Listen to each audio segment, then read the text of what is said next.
Good evening, sir. Yes, good evening. Good evening, sir. Good evening. Good evening, sir. Good evening. Good evening, sir. Yes. Good evening, sir. Good evening, sir. Yes, good evening. Good evening, sir. Good evening, sir. Good morning, sir.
കുട്ടികൾ ശ്രദ്ധിക്കുക. Yes, കുട്ടികൾ ശ്രദ്ധിക്കുക. എല്ലാവരും camera ഓണാക്കി വെക്കണം. Mic mute ചെയ്ത് വെക്കണം. Mic mute ചെയ്ത് വെക്കുക. എല്ലാവരുടെയും ക്യാമറ ഓൺ ആക്കി വെക്കുക.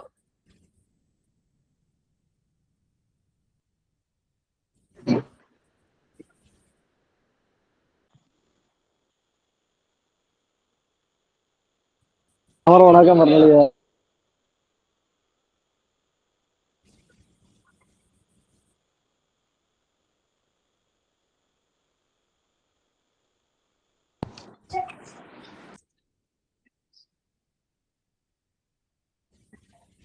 എല്ലാവരും ക്യാമറ ഓൺ ആക്കി വെക്കുക.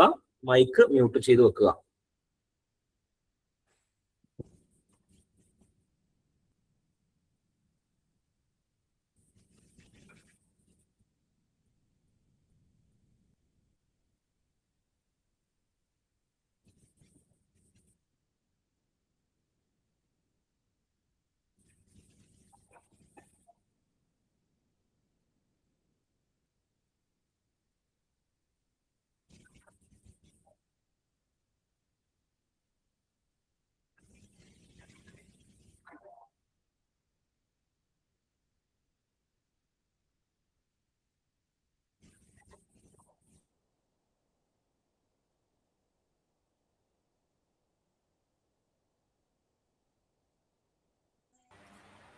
എല്ലാവരും ക്യാമറ ഓൺ ആക്കി വെക്കുക. Please do not put any kind of messages. എല്ലാവരും ക്യാമറ ഓൺ ആക്കി വെക്കുക. മൈക്ക് മ്യൂട്ട് ചെയ്ത് വെക്കുക. അച്ഛനാ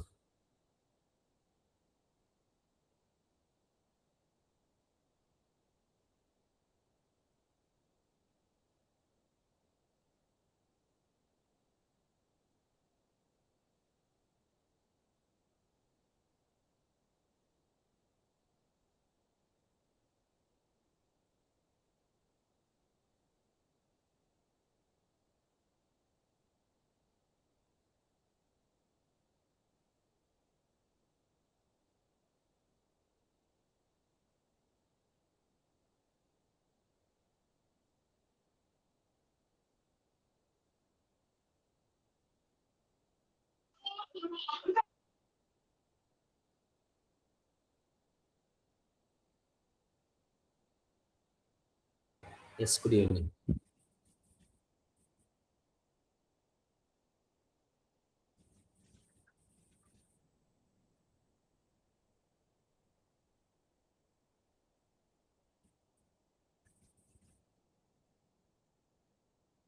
ഇതൊക്കെ ദൂർത്താണ്.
മനോജ് സാർ,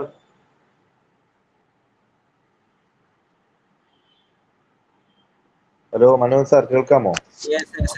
കണ്ടു. നമസ്കാരം. നമസ്കാരം. ഓഡിബിൾ അല്ലേ? ഓഡിബിൾ അല്ലേ?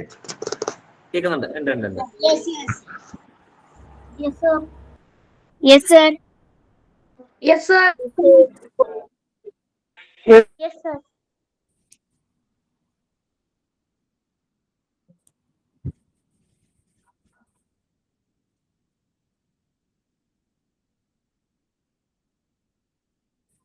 Yes, good evening.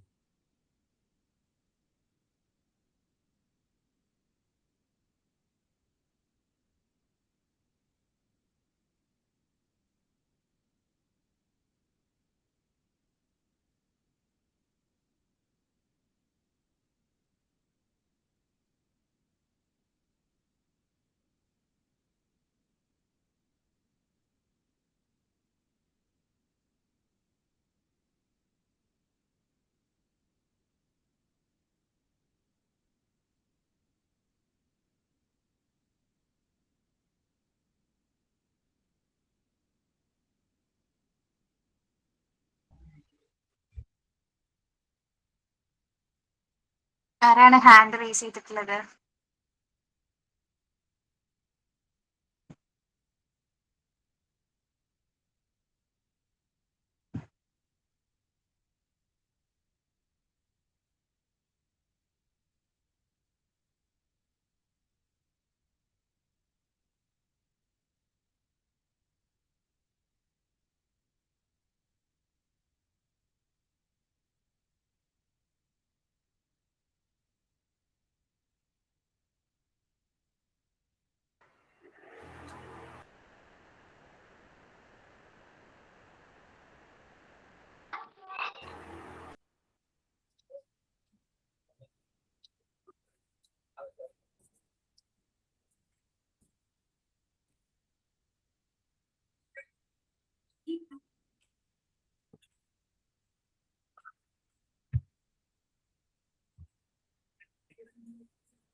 Good evening, sir.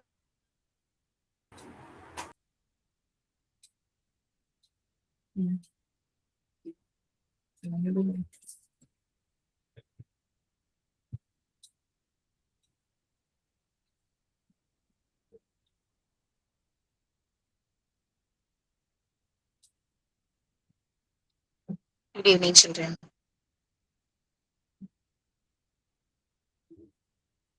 Good evening, ma'am. Good evening. Good evening, ma'am. Ma'am. Good evening, ma'am. Good evening, ma'am. Good evening, ma'am. Good evening, ma'am. Good evening, ma'am. Good evening. Good evening, ma'am. Good evening, ma'am. Good evening, ma'am. Good evening, ma'am. Good evening, ma'am. Good evening, ma'am.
നമസ്കാരം. Wait ചെയ്യല്ല, അതായത് നമ്മുടെ chief guest Shri Prashant IAS, അദ്ദേഹം ഇപ്പൊ 2 വകുപ്പുകളുടെ special സെക്രട്ടറിയാണ്. അപ്പോ അവരുടേതായിട്ടുള്ള ചെറിയ തിരക്കുകൾ ഉണ്ടാവും. നമ്മളത് കാര്യമായിട്ട് എടുക്കണം. 2 മിനിറ്റിൽ നമ്മൾ സ്റ്റാർട്ട് ചെയ്യും കേട്ടോ. Okay, Yes. sir. Okay, sir. ഒന്ന് ക്യാമറ എല്ലാ കുട്ടികളും Okay, sir. ഹാഫിസ്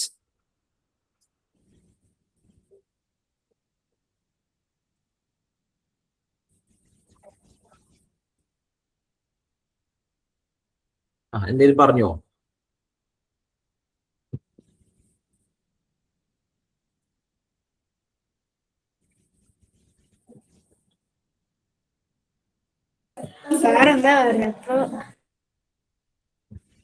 ഹാഫിസ് എന്തേലും പറഞ്ഞോ ചോദിക്കാം.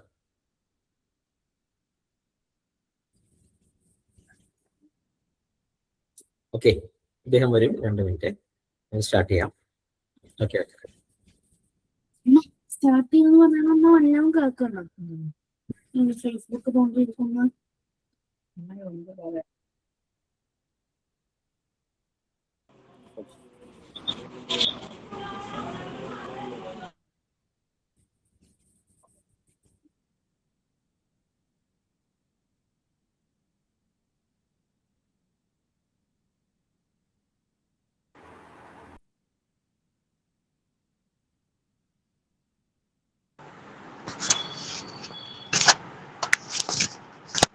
Manoj sir,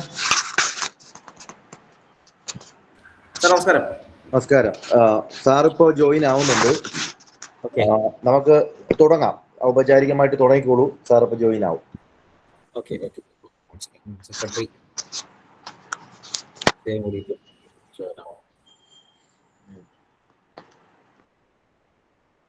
Good evening, sir.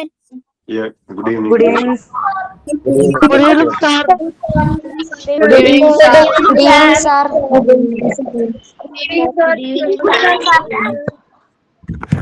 Good evening, sir. Yeah, hi, hi. ശരി. പ്രശാന്ത് സാർ ജോയിൻ ആയിട്ടുണ്ട്. മനോജ് ഞാൻ ജോയിൻ ചെയ്തിട്ടുണ്ട്. Manoj sir, Prashant sir join ആയിട്ടുണ്ട്. നമസ്കാരം സാർ. തുടങ്ങാം. നമസ്കാരം. Yes Namaste, sir. യെസ് അഭി.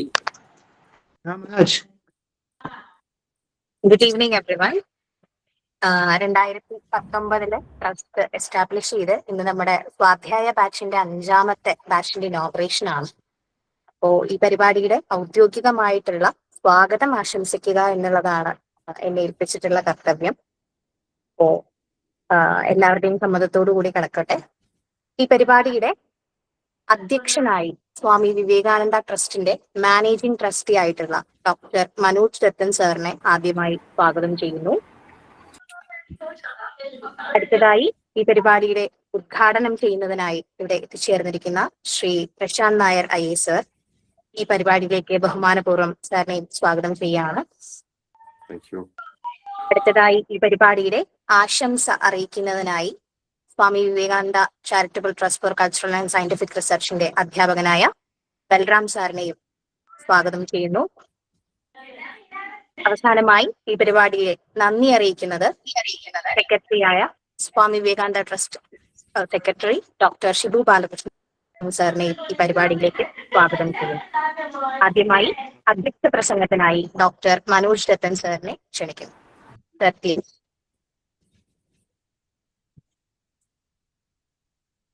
നമസ്കാരം. സദാശിവസമാരംഭാം ശങ്കരാചാര്യ മധ്യമാം അസ്മദാചാര്യ പര്യന്താം വന്ദേ ഗുരുപരമ്പര. എല്ലാ ഗുരുപരമ്പരകൾക്ക് മുന്നിൽ പ്രണാമം അർപ്പിച്ചുകൊണ്ട് സ്വാമി വിവേകാനന്ദ ട്രസ്റ്റിന്റെ 5ാമത്തെ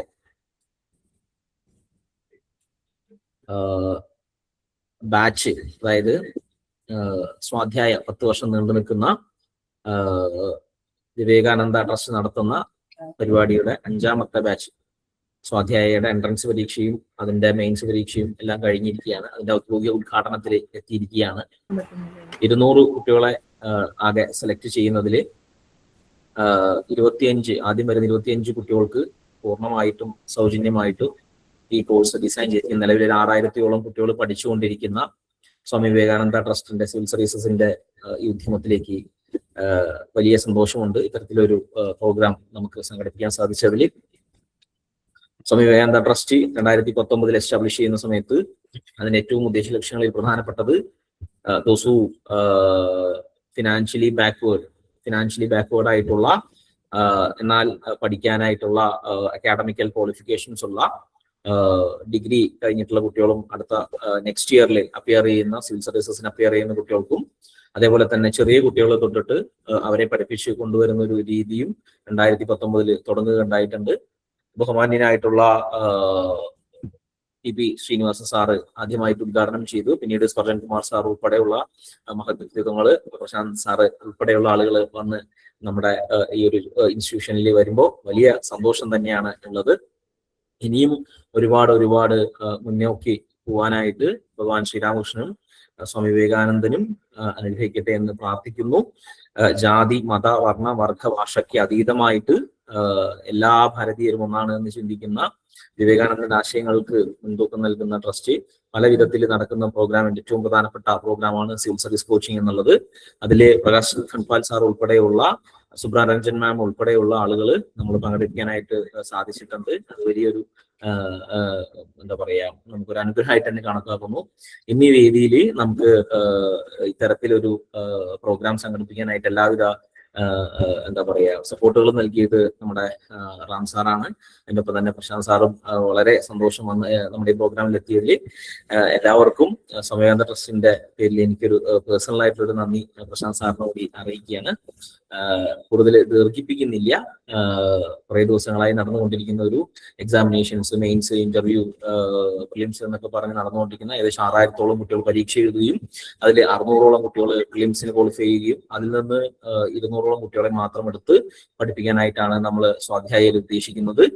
അപ്പൊ ഈ പരിപാടിയിൽ ഈ ഒരു മഹനീയ സാന്നിധ്യമായിട്ട് എത്തിച്ചേർന്നിട്ടുള്ള ബഹുമാനപ്പെട്ട പ്രശാന്ത് സാറിന് എൻ്റെ ഹൃദയത്തിൽ നിന്നൊരു കൂപ്പുകൈ നടത്തുകയാണ്. ഇത്രയും പറഞ്ഞുകൊണ്ട് ഞാൻ എൻ്റെ വാക്കുകൾ ഉപസംഹരിക്കുന്നു. നന്ദി, നമസ്കാരം. Thank you sir. അടുത്തതായി ഈ പരിപാടി ഉദ്ഘാടനം ചെയ്യാനായി ഇവിടെ എത്തിച്ചേർന്നിരിക്കുന്ന പ്രശാന്ത് സാറിനെ സ്വാഗതം ചെയ്യുന്നു. അതിനു മുമ്പ് പ്രശാന്ത് സാറിനെ പറ്റി 2 വാക്കുകൾ. Shri Prashant IAS is now currently serving as a Special Secretary to the Government of Kerala in the Department of Sports. With more than 17 years of distinguished service in public administration, he has made significant contributions across diverse sectors, including tourism, taxation, infrastructure, water supply, and skill development. Fondly known as Collector Bro, he is admired for his compassionate, people-centric approach. As the founder of Compassionate India, he has spearheaded initiatives to combat hunger and promote social inclusion, touching the lives of countless people. His innovative administrative practices, commitment to public welfare, and inspiring leadership have made him a role model for young civil service aspirants across the country. Beyond administration, he is also a writer as well as a motivational speaker. Sir, your wavering dedication to public service and your vision for an inclusive society continue to inspire generations. It's a great honor and privilege for Swami Vivekananda Charitable Trust to have you with us on this special occasion. May I now respectfully invite Shri Prashant IAS to kindly come forward and grace the dais. Ladies and gentlemen, let's welcome him with a thunderous round of applause. Sir, please.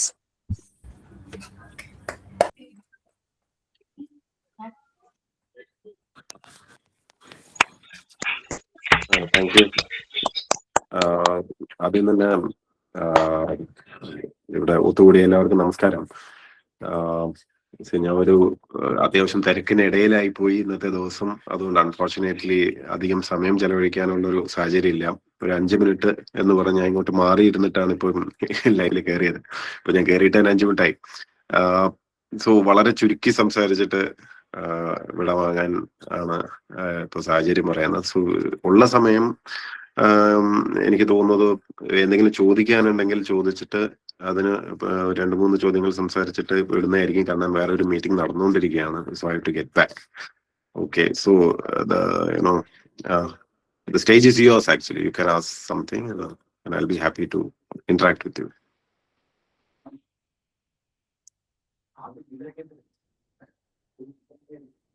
കുട്ടികൾക്ക് എന്തെങ്കിലും doubts ചോദിക്കാനുണ്ടെങ്കിൽ just please raise your hand so that I call your teams, then you can ask.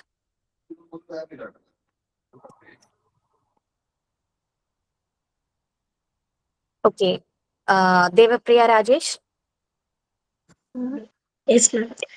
Namaste sir. നമസ്തേ. ആണ് sir എങ്ങനെയാണ് നമ്മുടെ UPSC civil service എക്സാമിന് വേണ്ടിയിട്ട് prepare ചെയ്തത്? ഇപ്പൊ കറണ്ട് അഫയേഴ്സ് അല്ലെങ്കിൽ അതൊക്കെ എങ്ങനെയാ പ്രിപ്പയർ ചെയ്തോണ്ടിരുന്നത്? നമ്മളിതിന് ഒരു സാധാരണ ഒരു പരീക്ഷയ്ക്ക് പ്രിപ്പയർ ചെയ്യുന്ന പോലെ കണ്ടാൽ മതി. ഇപ്പം സ്കൂളിൽ പഠിക്കുമ്പോൾ എക്സാമിന് പഠിക്കില്ലേ, അത്രേ ഉള്ളൂ. ഇതിന് ഒരു സിലബസ് ഉണ്ട്, ഒരു സ്ട്രക്ചർ ഉണ്ട്, ഇതൊക്കെ ഉണ്ട്. അതിനകത്ത് കറണ്ട് അഫയേഴ്സ് ഉണ്ട്. അപ്പൊ കറണ്ട് അഫയേഴ്സിനെ സംബന്ധിക്കുന്ന നമുക്ക് ന്യൂസ് പേപ്പർ വായിക്കുമല്ലോ, ന്യൂസ് പേപ്പർ വായിക്കും, പിന്നെ ചുറ്റും നടക്കുന്നതൊക്കെ കേൾക്കും. അത് മാത്രമല്ല, സിവിൽ സർവീസിന് പ്രിപ്പയർ ചെയ്യുമ്പം ഈ കറണ്ട് അഫയേഴ്സ് ഒക്കെ ചില പുസ്തകങ്ങളായിട്ട് ഇപ്പൊ നമ്മൾ ബുക്സ് ആയിട്ട് തന്നെ വാങ്ങാൻ കിട്ടും. അപ്പൊ അത് വായിക്കും, അപ്പൊ റിവൈസ് ചെയ്യാൻ പറ്റും. അങ്ങനെ അതിനൊക്കെ മെത്തേഡ്സ് ഉണ്ട്. സോ ഏതൊരു എക്സാമും പോലെ അങ്ങനെ വിചാരിച്ചാൽ മതി. Okay, okay, thank you sir. Okay, Nishitha Maria. എന്റെ പേര് നിഷിത മരിയാണെന്നാണ്. എനിക്ക് അറിയേണ്ടത് സാറ് ഈ IAS വേണ്ടി പഠിച്ചത് എത്ര വർഷം കൂടിയിട്ടാണ്? അത് എത്ര വർഷം പഠിക്കണം എന്നാണ്.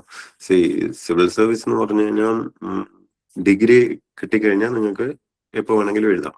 അപ്പോൾ ഇത് എത്ര നേരത്തെ നിങ്ങൾ ഡിസൈഡ് ചെയ്യുന്നു അത്രയും കൂടുതൽ ടൈം ടു പ്രിപ്പയർ കിട്ടും. ഇപ്പൊ നമ്മളൊരു 10th കഴിയുമ്പോഴേ നമ്മൾ ഡിസൈഡ് ചെയ്യാണ് ഓക്കെ സിവിൽ സർവീസ് ആണ്. അങ്ങനെയാണെങ്കിൽ അപ്പൊ തൊട്ടേ നമ്മൾ കറണ്ട് അഫയേഴ്സും ഇതൊക്കെ വായിക്കാൻ തുടങ്ങും, കുറച്ചുകൂടെ പ്രിപ്പയർഡ് ആവാൻ തുടങ്ങും. ഞാനിത് ശരിക്കും ഏതാണ്ട് ഒരു 10th പഠിക്കുമ്പോഴാണ് ഉറപ്പിക്കുന്നത്. അപ്പോൾ അതുകൊണ്ട് ആ ഒരു ഓറിയന്റേഷനിൽ വായിക്കുന്നുണ്ട് എപ്പോഴും. പക്ഷെ പഠിക്കുക എന്ന് പറയില്ല, ഒരു എക്സാമിന് വേണ്ടി പഠിക്കുക, അത് ഒരു 2 to 3 years ആയിരിക്കും. കാരണം കോളേജിൽ പഠിച്ചുകൊണ്ടിരിക്കുമ്പോഴാണ് സീരിയസ് ആയിട്ട് ഇതിനു വേണ്ടി പ്രിപ്പയർ ചെയ്ത് തുടങ്ങുന്നത്, ലോ കോളേജിൽ പഠിക്കുമ്പോൾ. സോ ലാസ്റ്റ് 3 years ഒക്കെ കുറച്ച് ടൈം ഇതിനു വേണ്ടി മാറ്റി വെക്കുമായിരുന്നു. Okay, thank you sir. Okay, Abith via.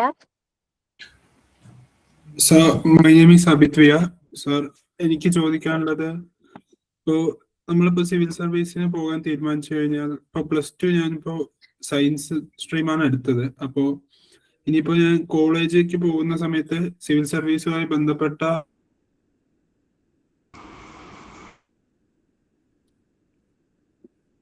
Voice പോയല്ലോ. Abit, I can't hear you. Lalit Dhanurved. Hi, am I audible? Yes, you are. Yeah, good evening. Namaste. Namaste, Parag. Yeah, so most people are having regrets in their life nowadays. So if there's one thing you hate about your job, what would be? Or what is something you hated while coming to your job? There's nothing I hate in my job. I enjoy my job. That's really good for a person. That means you're happy with your job. I mean, നമുക്ക് ഇഷ്ടമുള്ള ജോലിയല്ലേ നമ്മൾ ചെയ്യേണ്ടത്, അല്ലെങ്കിൽ you should move on. Yeah. Thank you. Okay, ഇനിയുള്ള doubts നമുക്ക് വഴി clear ചെയ്യാം. സാറിന്റെ തിരക്ക് കണക്കിലെടുത്തുകൊണ്ട്. Thank you so much. Thank you for understanding. I would have loved to stay and take a few more questions, but unfortunately, thank you for being considerate. Thank you so much, and good night all of you. Thank you. Thank you, Thank you, sir. sir. Thank you, sir. Thank you, sir. Thank you, sir. Thank you, sir. Thank you, sir. Thank you, sir. Thank you, sir. Thank you, sir. Thank you, sir. Ma'am, should we leave? Thank you, sir. Thank you, sir. Thank you, sir. Yes, sir നമ്മളോട് പറഞ്ഞേക്കണത് അടുത്തൊരു സെഷനിൽ കൂടി നമുക്ക് എന്തായാലും എത്താമെന്നാണ്. ഇപ്പോ 2 department ഉള്ളത് കാരണം അദ്ദേഹത്തിന് അത്രയും തിരക്കുള്ളത് കൊണ്ടാണ്. അടുത്തൊരു പ്രോഗ്രാമിൽ തീർച്ചയായിട്ടും അദ്ദേഹം എത്തും. നമ്മുടെ ഇതിൽ എത്താമെന്ന് പറഞ്ഞിട്ടുണ്ട്. കുറച്ച് കൂടുതൽ നേരം നമ്മളോടൊപ്പം സ്പെൻഡ് ചെയ്യുന്നതാണ്. ഇപ്പോൾ ഒഫീഷ്യലായിട്ടുള്ള ഒരു ഇനാഗുറേഷൻ എന്നുള്ള നിലയിൽ തന്നെ അദ്ദേഹം അത്രയും തിരക്കായതുകൊണ്ടാണ് 2 ഡിപ്പാർട്ട്മെന്റ് വന്നതുകൊണ്ടാണ്. അപ്പോൾ നമുക്ക് അടുത്ത പ്രോഗ്രാമിലേക്ക് കടക്കാം. Okay. Okay sir. Sorry Yes, sir. Students, many of you hands raise ചെയ്തിരുന്നു, പക്ഷേ ഈ ഒരു സമയത്തെ ലിമിറ്റേഷൻ കൊണ്ടാണ് പിന്നെ ആദ്യം ചെയ്തവരെ വിളിച്ചതാണ് കേട്ടോ. It's okay ma'am.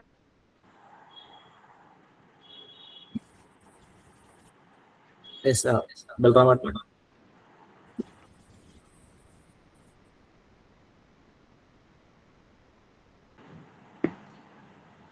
ഞാൻ സംസാരിക്കട്ടെ മനോജ്? അതെ. ഓക്കെ. കുട്ടികളെല്ലാവരും വളരെ എനർജറ്റിക് ആണ്, വളരെ സ്മാർട്ടായിട്ട് ഇരിപ്പുണ്ട്. പ്രശാന്ത് സാറിന്റെ വളരെ തിരക്കിനിടയിൽ നിന്നുകൊണ്ടാണ് കുറച്ച് സമയം നമുക്കായിട്ട് മാറ്റിവെച്ചത്. അദ്ദേഹം പറഞ്ഞിട്ടുണ്ടായിരുന്നു civil service academy, Swami Vivekananda civil service അക്കാദമിയുടെ തുടക്കം മുതൽ ഇതിന്റെ എല്ലാ വളർച്ചകളും കുട്ടികളുടെ ഒരു സെക്കൻഡ്. അതായത് നമ്മള് റാം സാറെ പരിചയപ്പെടുത്തിയില്ല. അദ്ദേഹം നമ്മുടെ ഒരു എന്താ പറയാ ട്രസ്റ്റിന്റെ പൂർണ്ണമായിട്ടുള്ള എല്ലാ പ്രവർത്തനങ്ങളിലും നമ്മുടെ കൂടെ ഉണ്ടാവുന്ന വ്യക്തിയാണ്. നമ്മുടെ ചേട്ടനെ പോലെ തന്നെയാണ് അദ്ദേഹം. സിവിൽ സർവീസസ് 2 തവണ ക്ലിയർ ചെയ്ത ആളാണ്, നെറ്റ് ക്ലിയർ ചെയ്ത ആളാണ്, പ്രൊഫസർഷിപ്പ് ഉണ്ട്. ദെൻ അത് കൂടാതെ തന്നെ കുറെ പുസ്തകങ്ങൾ, എൻ്റെ ഒരു അറിവ് ശരിയാണെങ്കിൽ ഏകദേശം 10-90ഓളം പുസ്തകങ്ങൾ എഴുതിയിട്ടുണ്ട്. നിലവിൽ എന്താ പറയാ റിസർച്ചുമായി ബന്ധപ്പെട്ടുകൊണ്ട് എല്ലാം നടക്കുന്ന ആളാണ്. നമ്മുടെ എന്ത് കാര്യമുണ്ടെങ്കിലും ഡയറക്റ്റ് ആയിട്ട് എല്ലാ സിവിൽ സർവീസുകാരുടെ അടുത്തും ഡയറക്റ്റ് ആയിട്ട്, ഇപ്പൊ തിരുവനന്തപുരത്ത് നമ്മളല്ല, മിക്കവാറും ഏട്ടനായിരിക്കും ഉണ്ടാവുക. അപ്പൊ നമ്മള് ഏട്ടന് ത്രൂ ആണ് എല്ലാം നമ്മൾ പോകുന്നത്. അപ്പോ നമ്മുടെ ക്ലാസ്സുകൾ കറണ്ട് അഫയേഴ്സ് തുടങ്ങി, മലയാളം തുടങ്ങി, സോഷ്യോളജി തുടങ്ങി പല ക്ലാസ്സുകളും റാം സാറും എടുക്കാറുണ്ട്. അപ്പോ അദ്ദേഹത്തിന് സോഷ്യോളജിയിൽ പോസ്റ്റ് ഗ്രാജുവേഷനും ദെൻ മലയാളത്തിൽ പോസ്റ്റ് ഗ്രാജുവേഷനും ഉണ്ട്. PhD ചെയ്യാനായിട്ട് അദ്ദേഹം കുറെ നിന്നിട്ടുണ്ടായിരുന്നു. പിന്നെ ഇപ്പോ ചെയ്യുന്നില്ല. ഇപ്പോ റിസർച്ച് ആയിട്ട് അസിസ്റ്റന്റ് ആയിട്ടും എല്ലാം വർക്ക് ചെയ്യുന്നുണ്ട്. അദ്ദേഹത്തിനെ ഹൃദയപൂർവ്വം നമ്മുടെ പരിപാടിയിലേക്ക് സ്വാഗതം ചെയ്യുന്നു. Okay, thank you so much. ഒരു ഔപചാരികതയുടെ ആവശ്യം എന്നെ സംബന്ധിച്ചില്ല. കാരണം സ്വാമി വിവേകാനന്ദ ട്രസ്റ്റിന്റെ അംഗം എന്ന് പറഞ്ഞാൽ ഞാൻ അതിന്റെ കുടുംബാംഗമാണ്. അതുകൊണ്ടാണ് ഞാൻ ഒരു ഔപചാരികമായിട്ടുള്ള സ്വാഗതത്തിന് കാത്തു നിൽക്കാതെ ആദ്യമേ സംസാരിച്ചത്. എന്തായാലും മാനേജിംഗ് ട്രസ്റ്റി മനോജ്, എൻ്റെ അനിയൻ, ഇത്തരം കാര്യങ്ങൾ പറഞ്ഞ് വളരെ സന്തോഷമുണ്ട്. ഞാൻ എന്നെ തന്നെ പരിചയപ്പെടുത്താം. ഞാൻ സോഷ്യോളജിയിലായിരുന്നു പോസ്റ്റ് ഗ്രാജുവേഷൻ. മനോജ് സാർ പറഞ്ഞതുപോലെ UPSC സിവിൽ സർവീസിന് വേണ്ടി കുറേ വർഷം പ്രിപ്പയർ ചെയ്തു. അതിൻ്റെ പ്രാഥമിക ഘട്ടമൊക്കെ ക്ലിയർ ചെയ്തിട്ടുണ്ടായിരുന്നു 2013 പ്രിലിംസ്. അതിനുശേഷം ഇപ്പോൾ ഇൻഫർമേഷൻ ഓഫീസറിൻ്റെ പ്രിലിംസും മെയിൻസും ക്ലിയർ ചെയ്തതിന് ശേഷം അത് ക്യാറ്റിൽ അതിൻ്റെ ഒരു റാങ്ക് ലിസ്റ്റുമായി ബന്ധപ്പെട്ട അഡ്മിനിസ്ട്രേറ്റീവ് ട്രിബ്യൂണലിൽ കേസ് നടക്കുകയാണ്. പിന്നെ ഞാൻ അദ്ദേഹം പറഞ്ഞതുപോലെ അത്യാവശ്യം എഴുതാറൊക്കെ ഉണ്ട്. ജേർണലിസ്റ്റ് ആയിരുന്നു, മാതൃഭൂമിയിലെ റിപ്പോർട്ടറായിരുന്നു, പാലക്കാട് ബ്യൂറോ. അപ്പോൾ കഴിഞ്ഞ 6 വർഷമായിട്ട് ഞാൻ കുട്ടികളെ നിങ്ങളുടെ ട്രസ്റ്റിൽ പഠിപ്പിക്കുന്നുണ്ട്. കറണ്ട് അഫയേഴ്സും സോഷ്യോളജിയും മലയാളമൊക്കെ എടുക്കാറുണ്ട്. അപ്പോൾ ഓരോ ബാച്ചിൽ കുട്ടികൾ വരുമ്പോഴും നമ്മൾ എന്തിനാണ് ഇത് പഠിക്കുന്നത്, UPSC പഠിക്കുന്നത് എന്തിനാണ്, അതിൻ്റെ മേന്മ എന്തിനാണ്, സൊസൈറ്റിയിൽ നിങ്ങൾക്ക് എന്തൊക്കെ ചെയ്യാൻ കഴിയും, നിങ്ങളെപ്പോലുള്ള യങ് ആയിട്ടുള്ള കുട്ടികൾ വേണം നാളത്തെ ഇന്ത്യയുടെ ഭാവി നിശ്ചയിക്കേണ്ടത്. അത് സിവിൽ സർവീസ് കൊണ്ട് മാത്രമല്ല, നിങ്ങളുടെ ഇത് പഠിക്കുന്നതോട് ഞാൻ ഒരിക്കലും നിങ്ങൾ UPSC ക്ലിയർ ചെയ്യാൻ വേണ്ടി മാത്രം പഠിക്കണമെന്നല്ല ഞാൻ ഉദ്ദേശിക്കുന്നത്. നിങ്ങളിത് പഠിക്കുമ്പോൾ നിങ്ങൾക്ക് ഒരുപാട് വിജ്ഞാനം ലഭിക്കുകയും ഒത്തിരി അറിവ് കിട്ടുകയും നിങ്ങളുടെ ഉള്ളിലെ വായനാശീലം വളർത്തുകയും ഏതൊരു ജോലിയിലേക്ക് പോകുമ്പോഴും അതിനെ എങ്ങനെ ഫേസ് ചെയ്യണം, എങ്ങനെ നിങ്ങൾക്ക് കോൺസെൻട്രേറ്റ് ചെയ്യണം, എങ്ങനെ കോൺഫിഡൻ്റ് ആയിട്ട് ജീവിക്കണം എന്നുള്ള കാര്യങ്ങളൊക്കെ നമ്മൾ പഠിക്കുകയാണ് ചെയ്യുന്നത്. അപ്പോൾ പഠനം എന്ന് പറയുന്നത് BR അംബേദ്കർ, നമ്മുടെ ഭരണഘടനയുടെ ശില്പിയായ അംബേദ്കർ പറഞ്ഞതുപോലെ മാന്യനാകാനല്ല മനുഷ്യനാകാനാണ് വിദ്യാഭ്യാസം. നമ്മൾ പഠനത്തിലൂടെ ഒരു മനുഷ്യനായി മാറുക എന്നുള്ളതാണ്. നമ്മുടെ അറിവും തിരിച്ചറിവും ഉണ്ടാക്കിയെടുക്കുക. സ്വാമി വിവേകാനന്ദന്റെ പേരിലുള്ള ട്രസ്റ്റ് എന്ന് പറയുമ്പോൾ തന്നെ നമുക്കറിയാം ഇന്ത്യയിലെ ഒരു നവോത്ഥാന നായകനാണ്. അദ്ദേഹത്തിന്റെ ആശയങ്ങളിൽ ഊന്നിക്കൊണ്ട് തന്നെയാണ് കഴിഞ്ഞ ഏതാനും വർഷങ്ങളായിട്ട് ഈ അക്കാദമി പ്രവർത്തിച്ചുകൊണ്ടിരിക്കുന്നത്. അതിന് വേണ്ടിയിട്ടുള്ള എല്ലാവിധ അഹോരാത്രം പ്രവർത്തിക്കുന്ന ആൾക്കാരാണ് ഇതിനകത്തുള്ള മനോജ് ദത്തൻ സാറും അതുപോലെ തന്നെ ഷിബു സാറും ഒക്കെ ഒത്തിരി പേര്, ഫാക്കൽറ്റീസൊക്കെ ഒത്തിരി പേര് അഹോരാത്രം പ്രവർത്തിക്കുന്നുണ്ട്. ഇതിനകത്തുള്ള ഓരോ അധ്യാപകരും ഒന്നിനൊന്ന് മെച്ചമായിട്ടുള്ള വളരെ ക്വാളിഫൈഡ് ആയിട്ടുള്ള ഒരുപാട് അറിവും അനുഭവമുള്ള ആൾക്കാരാണ്. അപ്പോൾ കൊച്ചു കുട്ടികൾ നിങ്ങളെല്ലാവരും നമ്മളുടെ ഈ ക്ലാസ്സുകൾ പ്രയോജനപ്പെടുത്തുക. നിങ്ങൾക്ക് അറിയാത്ത ഒരുപാട് കാര്യങ്ങൾ, ഇപ്പോൾ നമ്മൾ ഒരു പുതിയൊരു കാര്യം, നിങ്ങൾക്കൊരു 100 അറിവ് കിട്ടണമെങ്കിൽ നിങ്ങൾ മിനിമം 1000 പുസ്തകങ്ങൾ വായിക്കേണ്ടി വരും. പക്ഷെ ഒരു ക്ലാസ്സിൽ ഒരു അധ്യാപകൻ പഠിപ്പിക്കുമ്പോൾ ആ ഒരു ക്ലാസ്സിൽ 1 മണിക്കൂർ ക്ലാസ് ആണെങ്കിൽ പോലും എത്രയോ പുസ്തകങ്ങൾ വായിച്ചുള്ള അറിവാണ് 1 മണിക്കൂർ ക്ലാസ്സിൽ കിട്ടുന്നത്. അപ്പോൾ ഓരോ അറിവും ചെറുതല്ല, അറിവും തിരിച്ചറിവും നമുക്ക് ഉണ്ടാകണം, നല്ലൊരു വ്യക്തിത്വത്തിന് ഉടമയായി മാറണം, നല്ലൊരു പൗരനായി മാറണം. ഇതൊക്കെയാണ് ഒരു സിവിൽ സർവീസ് ഇൻസ്റ്റിറ്റ്യൂട്ടിൻ്റെ ക്ലാസ്സുകളുടെ പ്രയോജനം എന്ന് പറയുന്നത്. അതാണ് ഇതിൻ്റെ ഏറ്റവും വലിയൊരു ഹൈലൈറ്റ് എന്ന് പറയുന്നത്. അപ്പോൾ അതുകൊണ്ട് തന്നെ നിങ്ങൾ ഈ തിരഞ്ഞെടുത്ത ഒരു പ്ലാറ്റ്ഫോം വളരെ നല്ലതായിരിക്കട്ടെ. നിങ്ങളുടെ ജീവിതത്തിൽ മുന്നോട്ട് വളർച്ചയുണ്ടാവട്ടെ. എല്ലാ കുട്ടികൾക്കും പഠിക്കാനുള്ള സ്ഥിരോത്സാഹം, നമുക്കൊരു തുടക്കത്തിൽ മാത്രമല്ല അവസാനം വരെയും ഈ കോഴ്സ് കഴിയുന്ന സമയവും അതിനുശേഷവും നിങ്ങളുടെ ജീവിതത്തിൽ എപ്പോഴും നിങ്ങളുടെ ഒരു പാഷനായിട്ട് വായനയും എഴുത്തും ചിന്തയും പഠനവും ഒപ്പം ഉണ്ടാകണം എന്നുള്ളൊരു ആശംസ മാത്രം അറിയിച്ചുകൊണ്ട് തുടർന്നുള്ള നമ്മുടെ ട്രസ്റ്റിൻ്റെ ക്ലാസ്സുകൾക്കും എല്ലാവിധ പിന്തുണയും അറിയിച്ചുകൊണ്ട് കുട്ടികൾക്ക് എല്ലാവർക്കും വിജയാംശംസ നേർന്നുകൊണ്ട് വാക്കുകൾ ചുരുക്കുന്നു. നന്ദി, നമസ്കാരം. Thank you so much sir. With your permission, സാറിന് തിരക്കില്ലാന്നുണ്ടെങ്കിൽ നമുക്ക് കുട്ടികളുടെ കുറച്ച് ക്വസ്റ്റ്യൻസ് ഒന്ന് ക്ലിയർ ചെയ്താൽ ഉപകാരമായിരുന്നു. സാർ ഫ്രീ ആണെന്നുണ്ടെങ്കിൽ ചോദിച്ചോളൂ. Okay, children, please raise your hands so that I will call your names. First come first, sir. Okay, Nandakishwar Mone. Sir, UPSC നമ്മള് ക്ലാസ് കേൾക്കുമ്പോൾ മനസ്സിലാവാത്ത കുറെ സാധനങ്ങളുണ്ടല്ലോ. എന്താണ്? നന്ദീശ്വർ ക്യാമറ ഓൺ ആക്കുവാനെ. നമ്മള് ക്ലാസ് കേൾക്കുമ്പോൾ നമുക്ക് മനസ്സിലാവാത്ത കുറെ സാധനങ്ങളുണ്ട്. അപ്പൊ നമുക്ക് മനസ്സിലാവാത്തത് കൊണ്ട് പഠിക്കുന്നത് നമുക്ക് മനസ്സിലാവുന്നില്ല. അപ്പൊ നമ്മളത് ക്ലാസ് കേൾക്കണോ? നമുക്ക് അങ്ങനത്തെ ചിന്ത വരുമ്പോ നമ്മൾ എന്ത് ചെയ്യും? മനസ്സിലാകാത്ത കാര്യങ്ങൾ എന്ന് പറയുമ്പോൾ മോനെ അത് ഡിഫറൻസ് ആണ്. നമുക്കിപ്പോൾ എന്താണ്, അതൊരു റിലേറ്റീവ് ആയിട്ടുള്ള കാര്യമാണ്. അതെന്താണ് നമുക്ക് മനസ്സിലാകാത്തത് എന്നുള്ളതാണ് അറിയേണ്ടത്.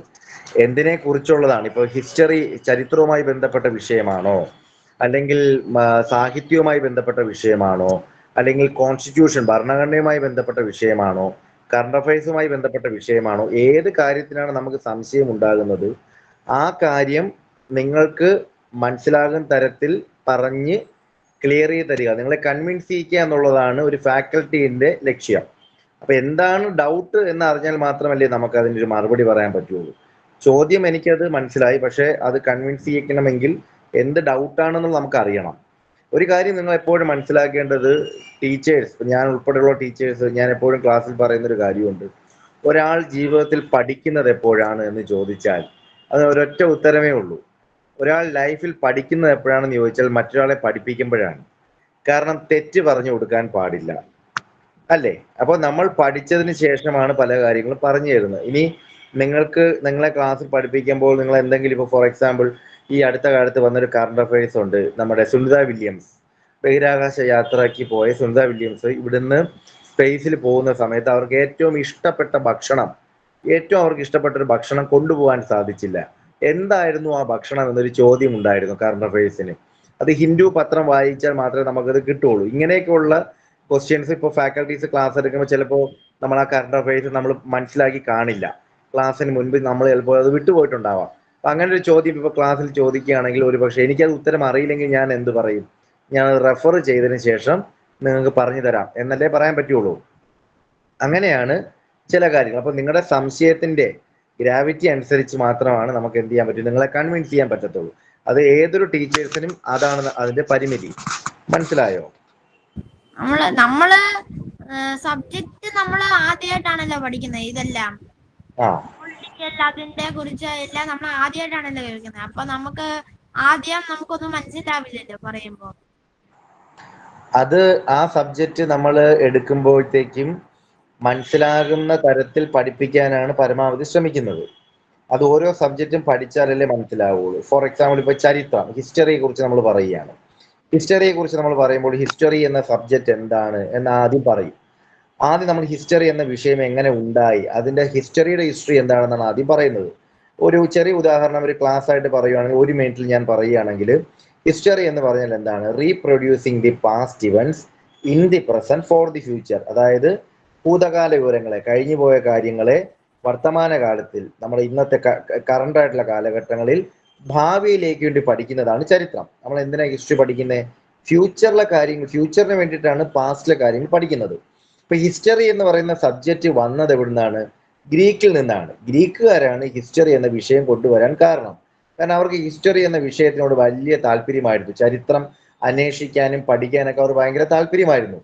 അപ്പൊ അവരാണ് ഹിസ്റ്ററി എന്ന വാക്ക് പോലും ഹിസ്റ്റോറിയ എന്ന വാക്കിൽ നിന്ന് ഹിസ്റ്ററി എന്ന വാക്ക് കോയിൻ ചെയ്യുന്നത്, അത് ഉണ്ടാക്കിയത് പോലും ഗ്രീക്കുകാരാണ്.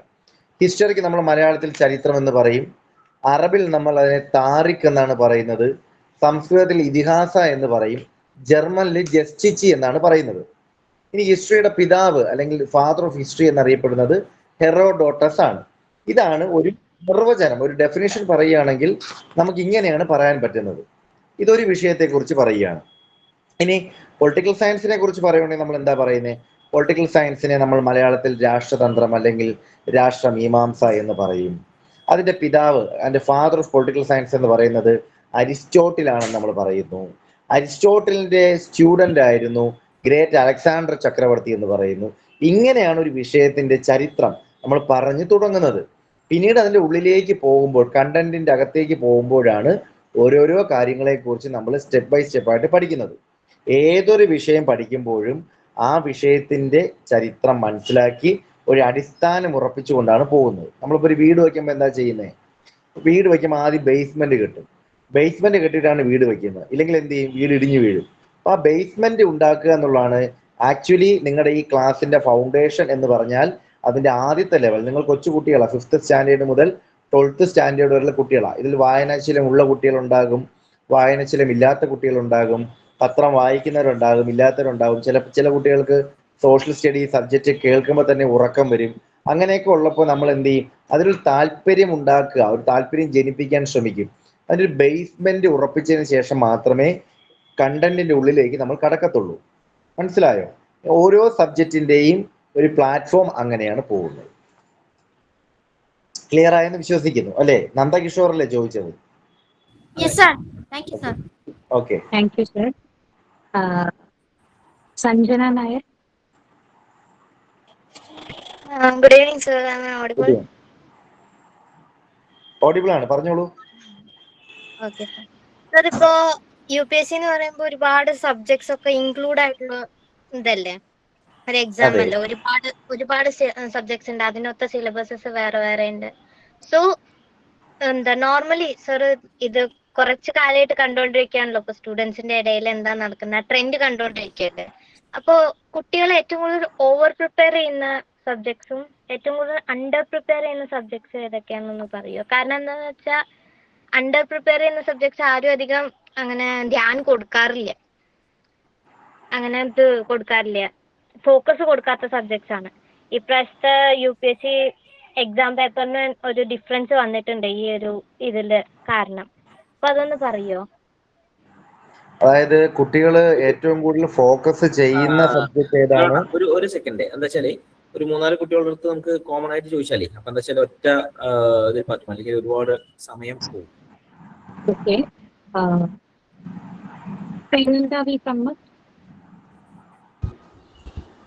Good evening, sir. Namaste. Namaste. At first, thank you for giving me this opportunity. And my question is, what qualities should a student develop to become a successful IAS officer? Audible അല്ല മോളെ.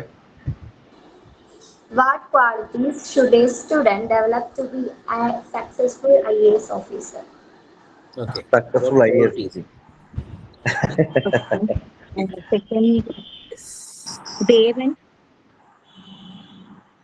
What quality should be? Come again. What qualities should a student develop to become a successful IAS officer? Okay, successful IAS officer ആവാനായിട്ട് കുട്ടികൾ എന്താണ് ചെയ്യേണ്ടതെന്ന് അല്ലേ?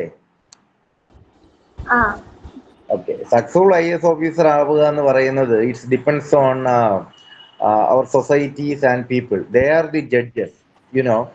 അതായത് നമ്മുടെ പ്രവൃത്തി എങ്ങനെയിരിക്കും, നമ്മൾ എങ്ങനെയാണ്. ഇപ്പോൾ നമ്മുടെ കേരളത്തിൽ ഇപ്പോൾ we have so many civil servants like TP Senkumar sir, Jacob Thomas IPS, then Rajiv Narayanaswamy IAS, then Vasugi IAS, and also Prashant sir.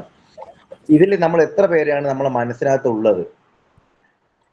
ഞാൻ ഓരോരുത്തരുടെ പേരെടുത്ത് പറയുന്നതല്ല, പക്ഷെ നമുക്ക് കുറെ പേരോട് നമുക്ക് വിയോജിപ്പുണ്ട്. വൈ? കാരണം അവരുടെ സർവീസിനകത്തുള്ള കറപ്ഷൻസ്, അവരുമായി ബന്ധപ്പെട്ട കുറെ ഇഷ്യൂസ് ഒക്കെ ഉള്ളപ്പോൾ, അപ്പോൾ നമ്മൾ സക്സസ്ഫുൾ ആണോ, നമ്മൾ ജനങ്ങൾക്ക് പ്രയോജനം ഉള്ള കാര്യങ്ങളാണോ ചെയ്യുന്നതെന്നുള്ളത് അതിൻ്റെ അൾട്ടിമേറ്റ് ഡിസിഷൻ പീപ്പിൾസ് ആണ് എടുക്കുന്നത്. ജനങ്ങൾക്ക് എങ്ങനെയാണ് ആ സേവനം കിട്ടുന്നത്, അവരാണ് അതിന്റെ തീരുമാനങ്ങൾ എടുക്കുന്നത്. മനസ്സിലായോ? അപ്പോൾ നമ്മൾ സക്സസ് ആകുക എന്ന് പറയുമ്പോൾ അത് ശരിക്കും പറഞ്ഞാൽ നമ്മുടെ ഉള്ളിൽ ഒരു എന്താ പറയുക, നമ്മൾ അവിടെ ഇത് പഠിക്കുമ്പോഴത്തേക്കും ഇത് നമ്മുടെ സൊസൈറ്റിക്ക് സെർവ് ചെയ്യാൻ വേണ്ടിയിട്ടാണെന്നും. ഫോർ എക്സാമ്പിൾ, നമ്മളിപ്പോൾ ഒരു സിവിൽ സർവീസ് ക്രാക്ക് ചെയ്തതെന്ന് വെക്കുക. സിവിൽ സർവീസ് ക്രാക്ക് ചെയ്ത് നിങ്ങളിപ്പോൾ ലെഫ്സാനയിലെ ട്രെയിനിങ് കഴിഞ്ഞ് ഇറങ്ങുമ്പോൾ നിങ്ങളൊരു ഓത്ത് എടുക്കും, ഒരു പ്രതിജ്ഞ എടുക്കും. ആ പ്രതിജ്ഞ പാലിക്കാൻ നമുക്ക് സാധിച്ചാൽ മാത്രമേ നമ്മൾ എന്തായിട്ട് മാറുകയുള്ളൂ, ഒരു ഗുഡ് സിവിൽ സർവൻ്റ് ആയിട്ട് മാറത്തുള്ളൂ. അവിടുന്ന് പ്രതിജ്ഞ എടുത്തിട്ട് നമ്മൾ പിന്നെ കറപ്ഷനും കാര്യങ്ങളൊക്കെ ചെയ്തു കഴിഞ്ഞാൽ നമ്മൾ ഒരിക്കലും എന്ത് ചെയ്യില്ല. അതുപോലെ സൊസൈറ്റിയിൽ നമുക്ക് ആൾക്കാരോട് ഒരു എമ്പതി ഉണ്ടാവണം. നമ്മളെ പോലെയാണ് അവരും എന്ന് ചിന്തിച്ച് നമ്മുടെ പ്രശ്നമാണ് എന്ന് മനസ്സിലാക്കി വേണം ഏതൊരു പ്രശ്നവും പരിഹരിക്കാൻ. ഇതൊരു പ്രീമിയം സ്റ്റാറ്റസ് എന്ന് മാത്രമല്ല ഈ ഒരു പദവി എന്ന് ഉദ്ദേശിക്കുന്നത്. ഈ പദവി എന്ന് പറയുമ്പോൾ ഒരു പ്രീമിയം സ്റ്റാറ്റസിന് വേണ്ടിയിട്ടോ ബീക്കൺ ലൈറ്റ് ഇട്ടോ വണ്ടിയിൽ പോകാൻ വേണ്ടിയിട്ടോ ഒന്നുമല്ല. സൊസൈറ്റി സെർവ് ചെയ്യുന്നതിനും സൊസൈറ്റിയിലെ ജനങ്ങളുടെ പ്രശ്നങ്ങൾ പരിഹരിക്കുന്നതിനും വേണ്ടിയിട്ടാണ് നമ്മൾ ഇതിനു വേണ്ടി പഠിക്കേണ്ടത്. ഇതാണ് അതിൻ്റെ ഒരു.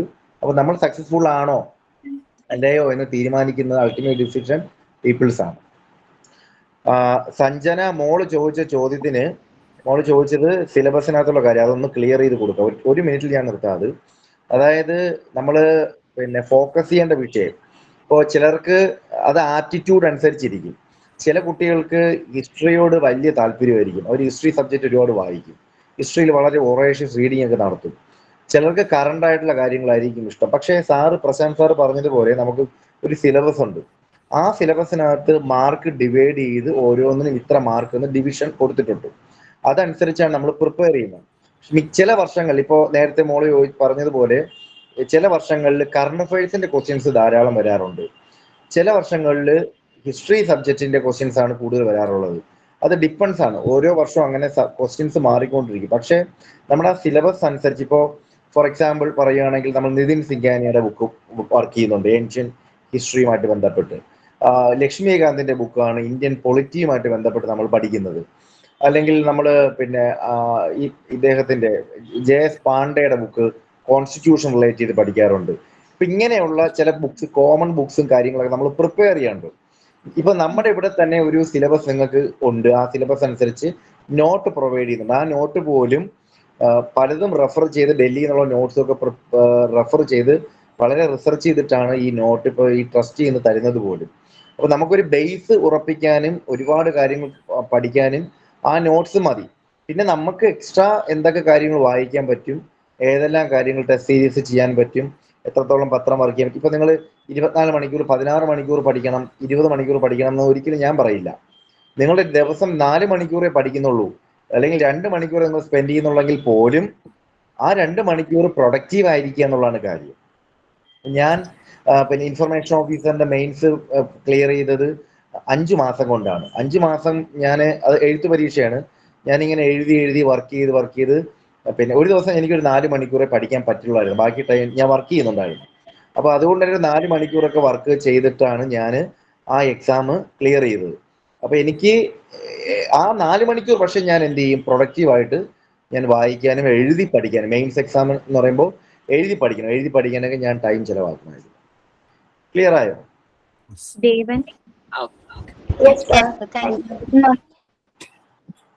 നമസ്കാരം സർ. നമസ്കാരം. സാറിന് എന്തെങ്കിലും സാർ UPSC പ്രിപ്പയർ ചെയ്യുമ്പോണ്ടായിരുന്നോ? എന്താ കേട്ടില്ല? സാറിന് എന്തെങ്കിലും ഉണ്ടായിരുന്നോ UPSC പ്രിപ്പയർ ചെയ്യുമ്പോൾ? ദേവൻ ഓഡിബിൾ അല്ല മോനെ. സർ പറഞ്ഞോളൂ. സാറിന് എന്തെങ്കിലും റോൾ മോഡൽസ് ഉണ്ടായിരുന്നോ UPSC ക്രാക്ക് ചെയ്യുമ്പോൾ?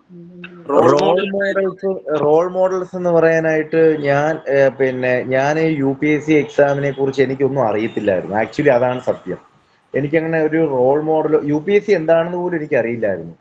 എൻ്റെ ഒരു ഫ്രണ്ട്, ഞാൻ കോളേജിൽ പഠിക്കുന്ന സമയത്ത്, അവനാണ് ദിനു എന്ന് പറയും, പുള്ളി ഒരു മാധ്യമ പ്രവർത്തകനാണ്. പുള്ളിയാണ് ഈ UPSC എക്സാമിനെ കുറിച്ച് എന്നോട് പറയുകയും ഇങ്ങനെ ഒരു എക്സാം പഠിക്കണം എന്ന് പറയുകയൊക്കെ ചെയ്തുകൊണ്ടായിരുന്നു. അപ്പൊ അന്ന് നമ്മൾ ഈ നമ്മുടെ കോളേജിൽ പഠിക്കുന്ന സമയത്ത് അന്നത്തെ ഒരു കളക്ടർ ഉണ്ടായിരുന്നു, സതീഷ് സാർ. ആ സാറിന്റെ ഒരു സ്പീച്ചും പിന്നെ മരിച്ചുപോയ ജില്ലാ കളക്ടർ നന്ദകുമാർ IAS, അദ്ദേഹത്തിന്റെ ഒരു സ്പീച്ച് നമ്മുടെ കോളേജിൽ വന്നപ്പോഴത്തേക്ക് അദ്ദേഹം ഡെലിവറി ചെയ്തു. അപ്പൊ അദ്ദേഹത്തിന്റെ ചില വാക്കുകളൊക്കെ കേട്ടപ്പോഴത്തേക്ക് എനിക്കൊരു താല്പര്യം തോന്നിയിട്ടുണ്ടായിരുന്നു. നമുക്ക് സൊസൈറ്റിക്ക് വേണ്ടി കുറെ കാര്യങ്ങളൊക്കെ ചെയ്യാൻ പറ്റും, ഇങ്ങനെ ഒരു മേഖലയുണ്ടല്ലോ, സിവിൽ സർവീസ് എന്ന മേഖലയുണ്ടല്ലോ എന്ന് പറഞ്ഞിട്ടാണ് ഞാൻ ഈ എക്സാമിനെ കുറിച്ച് അറിയുന്നതും കൂടുതലായിട്ട് വായിക്കാനൊക്കെ തുടങ്ങിയത്. അപ്പോൾ ഒരുപാട് വായിച്ച് വന്ന് പലപ്പോഴും എക്സാംസ് ഒക്കെ എഴുതുമ്പോഴത്തേക്കും പിന്നീട് നമ്മൾ വായിക്കുമ്പോൾ നമുക്ക് പല പല ഐഡിയോളജീസ് മാറും. അപ്പോൾ ആ ഐഡിയോളജിയിൽ വരുമ്പോഴത്തേക്ക് എനിക്ക് തോന്നിയിട്ടുണ്ട്, ഇപ്പൊ നമ്മൾ ഇതിനെ പറയുന്നത് എന്താണ്, സൊസൈറ്റിയിൽ 3ആയിട്ട് തിരിച്ചിട്ടുണ്ടല്ലോ, ലെജിസ്ലേച്ചർ, എക്സിക്യൂട്ടീവ്, ജുഡീഷ്യറി. എക്സിക്യൂട്ടീവ്സിലാണ് സിവിൽ സർവൻസ് വരുന്നത്. പക്ഷേ നമ്മൾ ഈ സിനിമയിൽ കാണുന്നത് പോലെയൊന്നും അല്ല റിയൽ ലൈഫിൽ. എക്സിക്യൂട്ടീവ്സിന് they have their own limitations, പരിമിതികളുണ്ട്. അപ്പോൾ ആ പരിമിതികൾ ഇവരുടെയൊക്കെ ലൈഫിൽ ഞാൻ പലപ്പോഴും കണ്ടിട്ടുമുണ്ട്. അതുകൊണ്ട് തന്നെ റോൾ മോഡൽസ് എന്ന് പ്രത്യേകം പറയാനായിട്ട് പറയുവാണെങ്കിൽ നന്ദകുമാർ സാറിനെ ഒക്കെ എനിക്ക് പറയാൻ പറ്റും. അവരുടെ പ്രവർത്തികൾ അങ്ങനെ ആയിരുന്നു. ആ ലിമിറ്റേഷനിൽ നിന്നുകൊണ്ട് സൊസൈറ്റിക്ക് വേണ്ടി ഒരുപാട് കാര്യങ്ങൾ അവർക്ക് ചെയ്യാൻ സാധിച്ചു. അതുകൊണ്ട് അവരിൽ നിന്നൊക്കെ കുറച്ച് ഇൻസ്പിറേഷൻ ഒക്കെ എനിക്ക് കിട്ടിയിട്ടുണ്ട് എന്നേ പറയാൻ പറ്റുള്ളൂ. വാട്സാപ്പ് നോക്കണേ. Okay, thank you, sir. Sir, one question. WhatsApp നോക്കണേ. ആവണി. Good evening sir. ഞാൻ ഒരു +1 സയൻസ് സ്റ്റുഡന്റ് ആണ്. അപ്പോൾ എനിക്ക് ആക്ച്വലി ഈ സോഷ്യൽ സയൻസ്, ഹ്യൂമാനിറ്റീസ് അതിലൊക്കെയായിരുന്നു ഇൻട്രസ്റ്റ്. അപ്പോൾ ഞാൻ IAS ഇൻട്രസ്റ്റഡ് ആകുമ്പോൾ ഞാൻ ഇപ്പൊ എന്തൊക്കെ പ്രിപ്പറേഷനാ ചെയ്യേണ്ടത്? ഇപ്പം എനിക്ക് താഴെയുള്ള ഗ്രേഡിലെ പിള്ളേരെ കോച്ചിങ്ങിനൊക്കെ പോകുന്നുണ്ട്. സോ ഇപ്പോഴേ കോച്ചിങ്ങിന് പോണോ? ഞാൻ ഈ ചോദ്യത്തിനും കൂടെ ഉത്തരം പറഞ്ഞിട്ട് വൈൻഡപ്പ് ചെയ്യും. ഓക്കെ, ലാസ്റ്റ് ആൻഡ് ഫൈനലാണ്. പിന്നെ നമ്മുടെ ക്ലാസ്സുകൾ വരുമ്പോൾ നമ്മൾ ഇനിയും കാണുമല്ലോ. അപ്പോൾ അടുത്ത ടൈം ടേബിൾ പ്രകാരം ക്ലാസ് വരുമ്പോൾ നമുക്ക് ആദ്യത്തെ ക്ലാസ്സിൽ കുറേ ഡൗട്ടൊക്കെ ക്ലിയർ ചെയ്യാം. ഓൾറെഡി ഈ ചോദ്യത്തിന് ഞാൻ ആദ്യമേ പറയുന്നൊരു കാര്യമുണ്ട്, എപ്പോഴും പറയുന്നൊരു കാര്യമാണ്, ഒരു സയൻസ് വിദ്യാർത്ഥിയുടെ ലബോറട്ടറി എന്ന് പറയുന്നത് 4 ചുവരുകൾക്കുള്ളിലാണ്, അല്ലേ? 4 ചുവരുകൾക്കുള്ളിലാണ് ഒരു സയൻസ് വിദ്യാർത്ഥിയുടെ ലബോറട്ടറി എന്ന് പറയുന്നത്, ലാബ്. ഒരു ഹ്യൂമാനിറ്റീസ് വിദ്യാർത്ഥിയുടെ ലബോറട്ടറി എന്ന് പറയുന്നത് ദിസ് എൻറ്റയർ സൊസൈറ്റിയാണ്, ദിസ് എൻറ്റയർ വേൾഡ് ആണ്. ഈ സൊസൈറ്റിയിൽ ഏത് വിഷയത്തെ പറ്റിയും നമുക്ക് മനസ്സിലാക്കാൻ പറ്റും, അറിയാൻ പറ്റും എന്ന് പറഞ്ഞുകൊണ്ട് മോളിപ്പോൾ സയൻസ് പഠിച്ചു, ഹ്യൂമാനിറ്റീസ് പഠിക്കാൻ പറ്റിയില്ല, അല്ലെങ്കിൽ ഇവരിൽ പഠിക്കുന്ന ഹ്യൂമാനിറ്റീസ് പഠിക്കുന്ന കുട്ടികൾക്ക് മാത്രമേ UPSC ക്ലിയർ ചെയ്യാൻ പറ്റൂ, സയൻസ് അങ്ങനെയൊന്നുമില്ല. നമ്മളൊരു സൊസൈറ്റിയിൽ എന്താണ് നടക്കുന്നത്, ഈ സൊസൈറ്റിയിൽ എന്തൊക്കെ കാര്യങ്ങൾ നടക്കുന്നു നമ്മുടെ ചുറ്റുവട്ടത്തും, അതുമായിട്ട് ബന്ധപ്പെട്ട വിഷയങ്ങളാണ് നമുക്ക് പഠിക്കാനുള്ളത്. ആക്ച്വലി ഇപ്പോൾ സോഷ്യോളജി എന്ന വിഷയത്തെക്കുറിച്ച് പറയുമ്പോൾ നമ്മൾ സോഷ്യോളജിയുടെ ഡെഫിനേഷനിൽ പറയുന്നൊരു കാര്യമുണ്ട്, സയന്റിഫിക് സ്റ്റഡി ഓഫ് സൊസൈറ്റി എന്നാണ്. സമൂഹത്തെക്കുറിച്ചുള്ള ശാസ്ത്രീയ പഠനം എന്നാണ് സോഷ്യോളജി പറയുന്നത്. അതുകൂടാതെ സോഷ്യോളജി നമ്മൾ പറയുന്നത് mother of all other social sciences എന്നാണ്. മറ്റുള്ള സാമൂഹ്യ ശാസ്ത്രങ്ങളുടെ ഒക്കെ അമ്മയാണ് സോഷ്യോളജി എന്ന് പറയാറുണ്ട്. അപ്പോൾ ഒരു സയൻസ് ബാക്ക്ഗ്രൗണ്ടിൽ പഠിക്കുന്ന കുട്ടിയാണെങ്കിൽ പോലും പൊളിറ്റിക്കൽ സയൻസ്, ഹിസ്റ്ററി, എക്കണോമിക്സ്, ഇപ്പോൾ എക്കണോമിക്സ് സബ്ജക്റ്റ് നമ്മൾ എന്താ പറയുക, പ്രൊഡക്ഷൻ, ഡിസ്ട്രിബ്യൂഷൻ, കൺസപ്ഷൻ, നമ്മുടെ ജീവിതത്തിൽ നമ്മൾ പൈസ ചെലവാക്കുന്നു, നമ്മൾ ഭക്ഷണം കഴിക്കുന്നു, അത് ഉൽപ്പാദിപ്പിക്കുന്നു, ഇതൊക്കെ നമ്മുടെ ലൈഫിൽ നടക്കുന്ന കാര്യങ്ങളാണ്. ഹിസ്റ്ററി, ഇപ്പോൾ സയൻസിന് പോലും ഹിസ്റ്ററി പഠിച്ചിട്ടാണ്, സയൻസിന്റെ ഹിസ്റ്ററി പഠിച്ചിട്ടല്ലേ നമ്മൾ പല കാര്യങ്ങളും പഠിക്കുന്നത്. ഇനി പൊളിറ്റിക്കൽ സയൻസിൽ നമ്മൾ ഭരണഘടനാപരമായിട്ടുള്ള കാര്യങ്ങൾ, നിയമങ്ങളും ഒക്കെ അനുസരിച്ചല്ലേ ജീവിക്കുന്നത്. നമ്മുടെ ഫണ്ടമെന്റൽ റൈറ്റ്സ്, ഫണ്ടമെന്റൽ ഡ്യൂട്ടീസ് ഒക്കെ ഉണ്ട്. കറണ്ട് അഫയേഴ്സുമായിട്ട് ബന്ധപ്പെട്ട് എടുക്കുകയാണെങ്കിൽ നമ്മുടെ സൊസൈറ്റിയിൽ ഓരോ ദിവസവും നടക്കുന്ന, ഓരോ നിമിഷങ്ങളിൽ നടക്കുന്ന കറണ്ട് ആയിട്ടുള്ള ന്യൂസും കാര്യങ്ങളൊക്കെ നമ്മൾ കാണുന്നുണ്ട്. അപ്പൊ നമ്മളൊരു ഹ്യൂമൻ ബീയിങ് ആണ്. Man is A social animal, otherwise is A political animal എന്ന് പറയുന്നുണ്ട്. മനുഷ്യനൊരു സാമൂഹിക ജീവിയാണ്. അപ്പൊ അതുകൊണ്ട് തന്നെ സയൻസ് ബാക്ക്ഗ്രൗണ്ട് പഠിക്കുന്നവരായാലും ഹ്യൂമാനിറ്റീസ് ബാക്ക്ഗ്രൗണ്ട് ആയാലും കൊമേഴ്സ് ബാക്ക്ഗ്രൗണ്ട് ആയാലും എല്ലാവരും ഹ്യൂമൻ ബീയിങ്സ് ആണ്. നമ്മുടെ സൊസൈറ്റിയിലുള്ള എല്ലാ മനുഷ്യരുടെയും കൂടെ ജീവിക്കുന്ന ഒരു സാമൂഹ്യ ജീവിയാണ് നമ്മൾ. അതുകൊണ്ട് തന്നെ നമുക്ക് അങ്ങനെ ഒരു വേർതിരിവിന്റെ ആവശ്യമില്ല. ഏത് സബ്ജക്റ്റ് നമുക്ക് എന്ത് ചെയ്യാം, അനായാസം മനസ്സിലാക്കാനും പഠിക്കാനും പറ്റും. അതിലൂടെയുള്ള അറിവ് നമുക്ക് എന്ത് ചെയ്യാൻ പറ്റും, എക്സാമിനും നമ്മുടെ ജീവിതത്തിനും ആപ്ലിക്കബിൾ ആക്കാൻ സാധിക്കും. Okay, thank you sir. Okay sir, thank you. Definitely ഒരുപാട് ക്വസ്റ്റ്യൻസ് കുട്ടികൾക്ക് ഉണ്ട്. സാർ മറ്റൊരു സെക്ഷൻ എന്തായാലും തീർച്ചയായിട്ടും നമ്മളൊപ്പം ഉണ്ടാവും. കുട്ടികളുടെ എല്ലാവരുടെയും ഡൗട്ട്സ് നമുക്ക് പിന്നീട് ഒരു സെക്ഷനിൽ നമ്മൾ ക്ലിയർ ചെയ്യുന്നതായിരിക്കും കേട്ടോ. Thank you so much.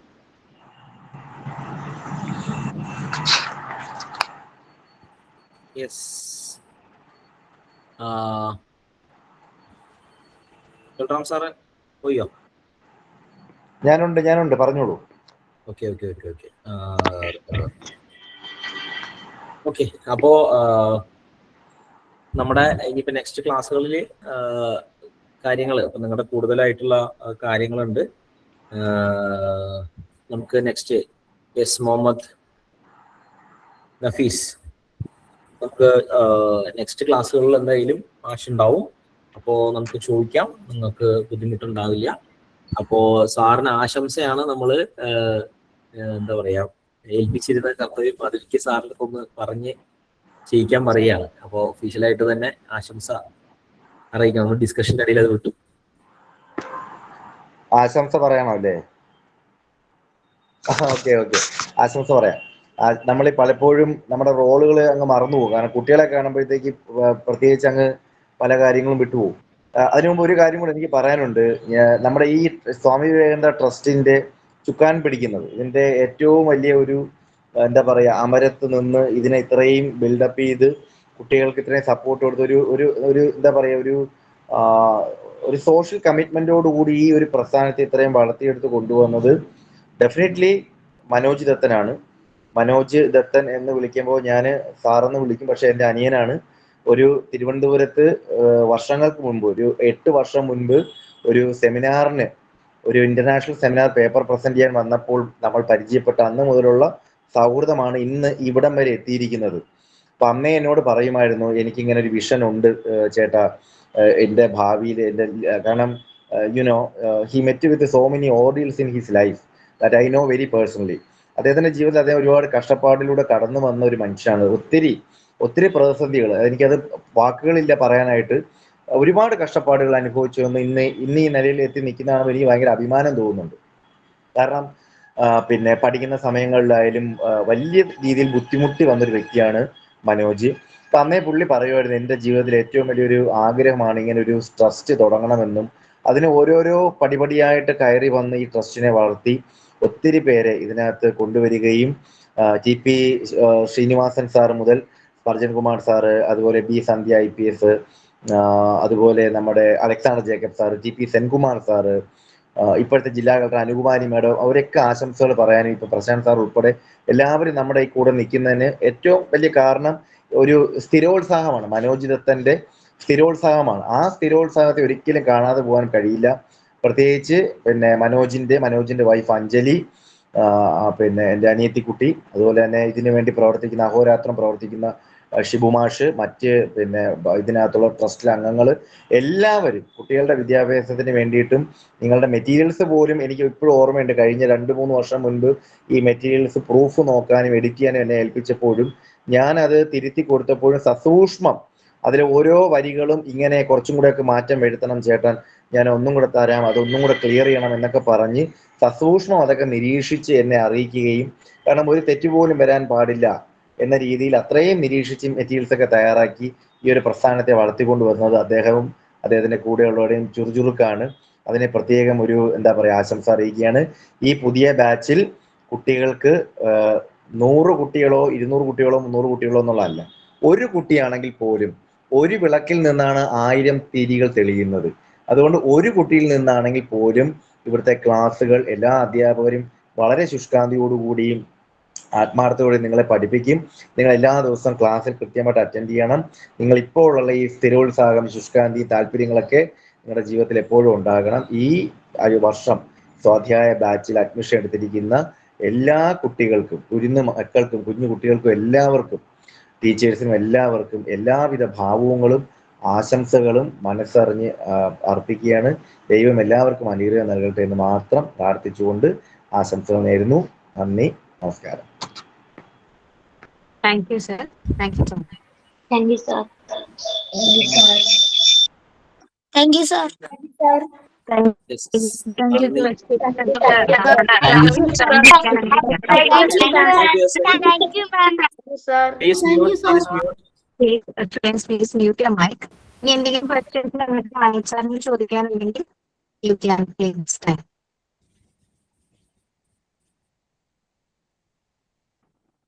നമുക്ക് പറഞ്ഞോളൂ.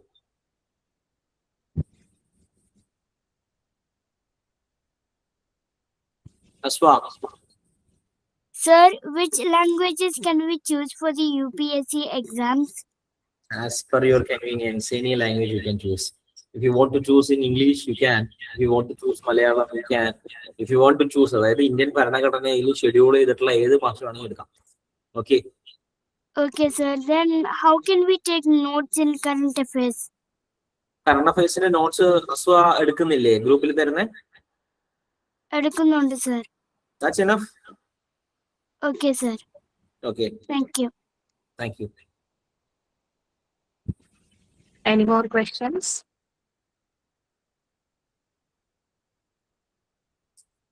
നമുക്ക് ക്ലാസ്സുകൾ ഷെഡ്യൂൾ വരുമ്പോൾ നമുക്ക് നിങ്ങളെ പറ്റിയിട്ടുള്ളതുണ്ടാവും. നിങ്ങളുടെ റിസൾട്ടുകൾ കാര്യങ്ങളെല്ലാം അടുത്ത ദിവസങ്ങളിലൊക്കെ ആയിട്ട് വരും സ്വാധ്യായയുടെ കുട്ടികളുടെ. അപ്പൊ നമുക്ക് yes Vidhu. Sir, what is a life motto I should live by? മനസ്സിലായില്ല. Sir, what is a life motto I should live by? Life motto എന്താ ചെയ്യാ, നമ്മളെന്താ പറയാ,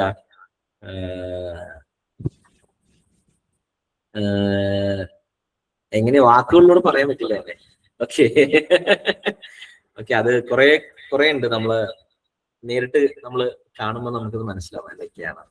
ഓക്കെ, ഒരിക്കലും നമുക്ക് വാക്കിലൂടെ എക്സ്പ്രസ് ചെയ്യാൻ പറ്റൂല. കാരണം മനുഷ്യൻ എന്ന് പറയുന്നത് ഇപ്പൊ ഒറ്റത്തടിയിൽ കൊത്തിയത് പോലൊരു ഇതല്ലല്ലോ.